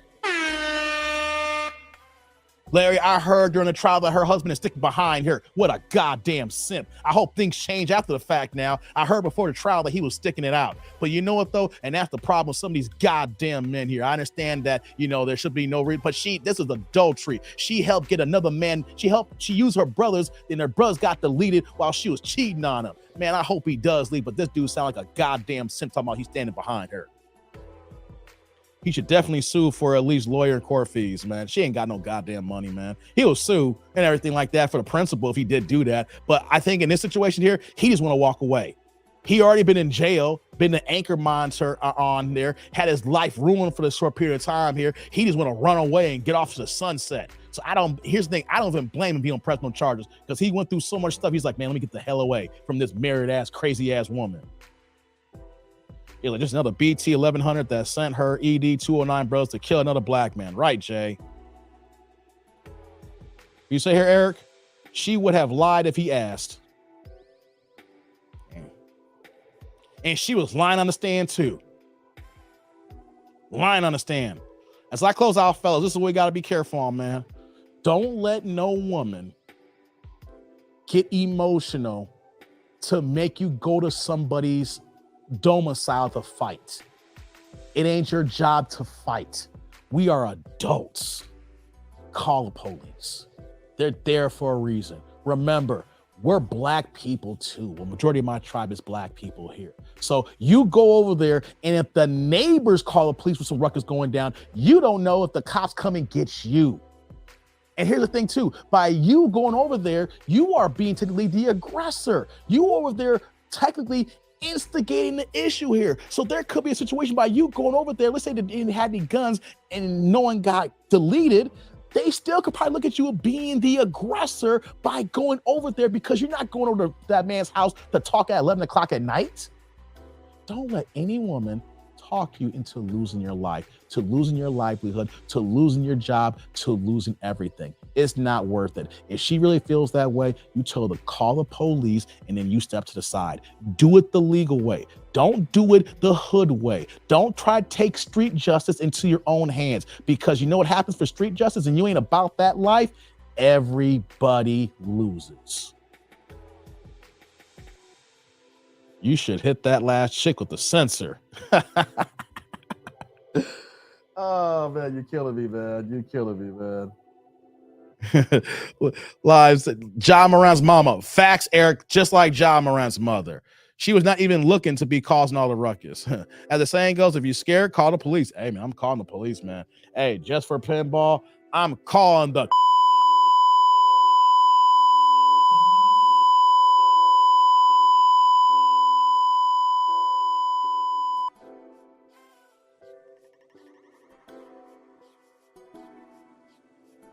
Hope you like that, pinball. Mark says, I would sue her, Tasha K style. She may not have much, but she won't have anything ever. Every dime she makes, no matter how little, will come to me.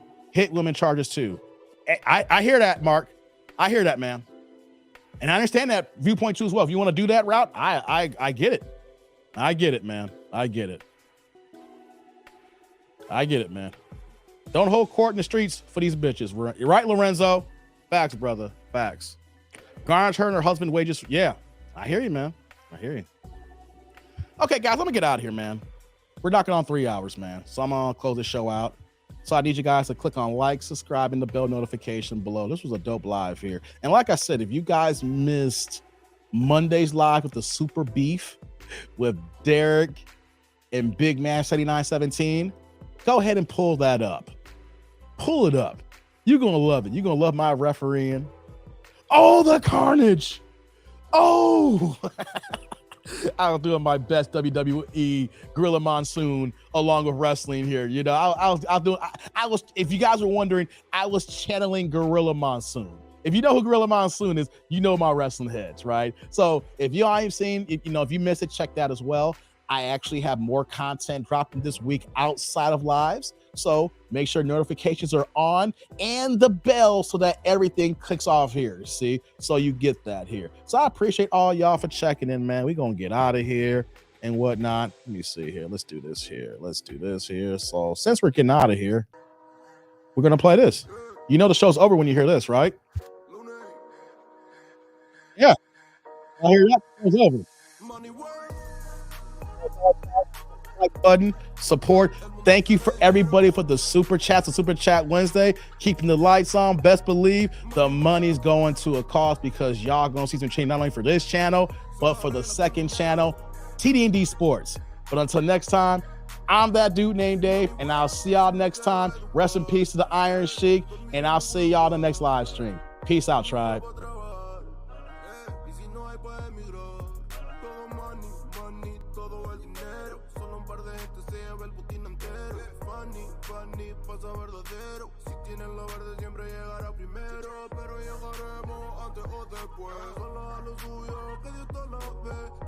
Tarde lo veré caer, somos malos buenos y tenemos fe. El dinero ya lo veré, no vendo mi alma, lo lograré. Seré el más grande, no olvidaré de dónde vengo ni cómo fue. Money work, el mundo quiere dinero. Money work, se arregla con dinero. Money work. Yo digo las cosas como son. No quiero ninguna aceptación. Tampoco vengo a pedir perdón porque mis sentimientos se volvieron la canción. Yeah. No me vale mucho como tú me ves. Sabes, tú me llegas solo a los pies. Para mí ser grande. I missed something. Ser un buen humano para mí es un deber. El dinero ya lo veré. No vendo mi alma, lo lograré. Seré el más grande, no olvidaré de dónde vengo ni cómo fue. Money work, yeah. Before I go, guys. El mundo quiere dinero, yeah. Before I go, guys, I forgot a Cash App. My bad. I forgot a Cash App. I'm still here. I was looking down. I was like, hey, I got a Cash App. So check it out. Shout out to Valulius Thompson, who set the $5 holler for my promotion to 68K. You keep me focused. Well, hold on. Let me get this right here. Where you at? Hold on. Let me get it focused there. I can't get it focused. Hold on. Let me do that again. Let me get, there we go. There we go. We got it.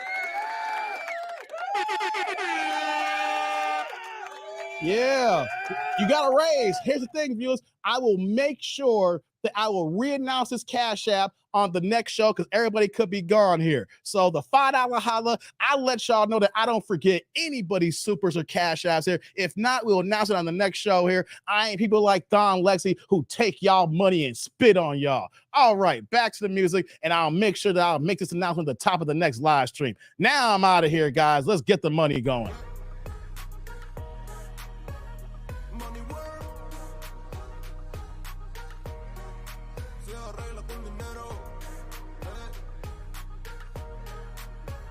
Money work, corazón, de corazón.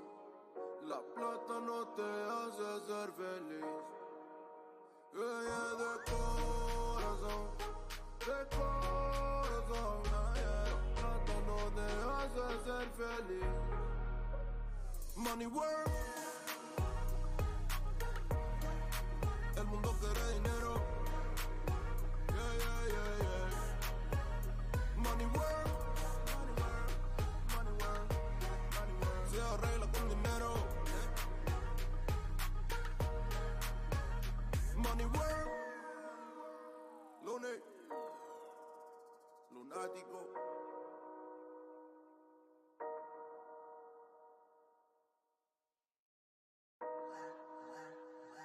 Yeah.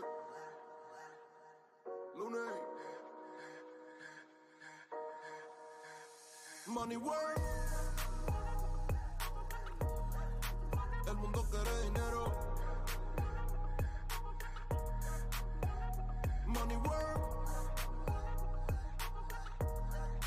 Se arregla con dinero. Money work. Si me quiero educar, dormir en algún lugar, un lugar para trabajar, y si no hay para emigrar. Todo money, money, todo el dinero. Solo un par de gente se lleva el botín entero. Funny, funny, pasa verdadero. Si tienes lo verde siempre llega.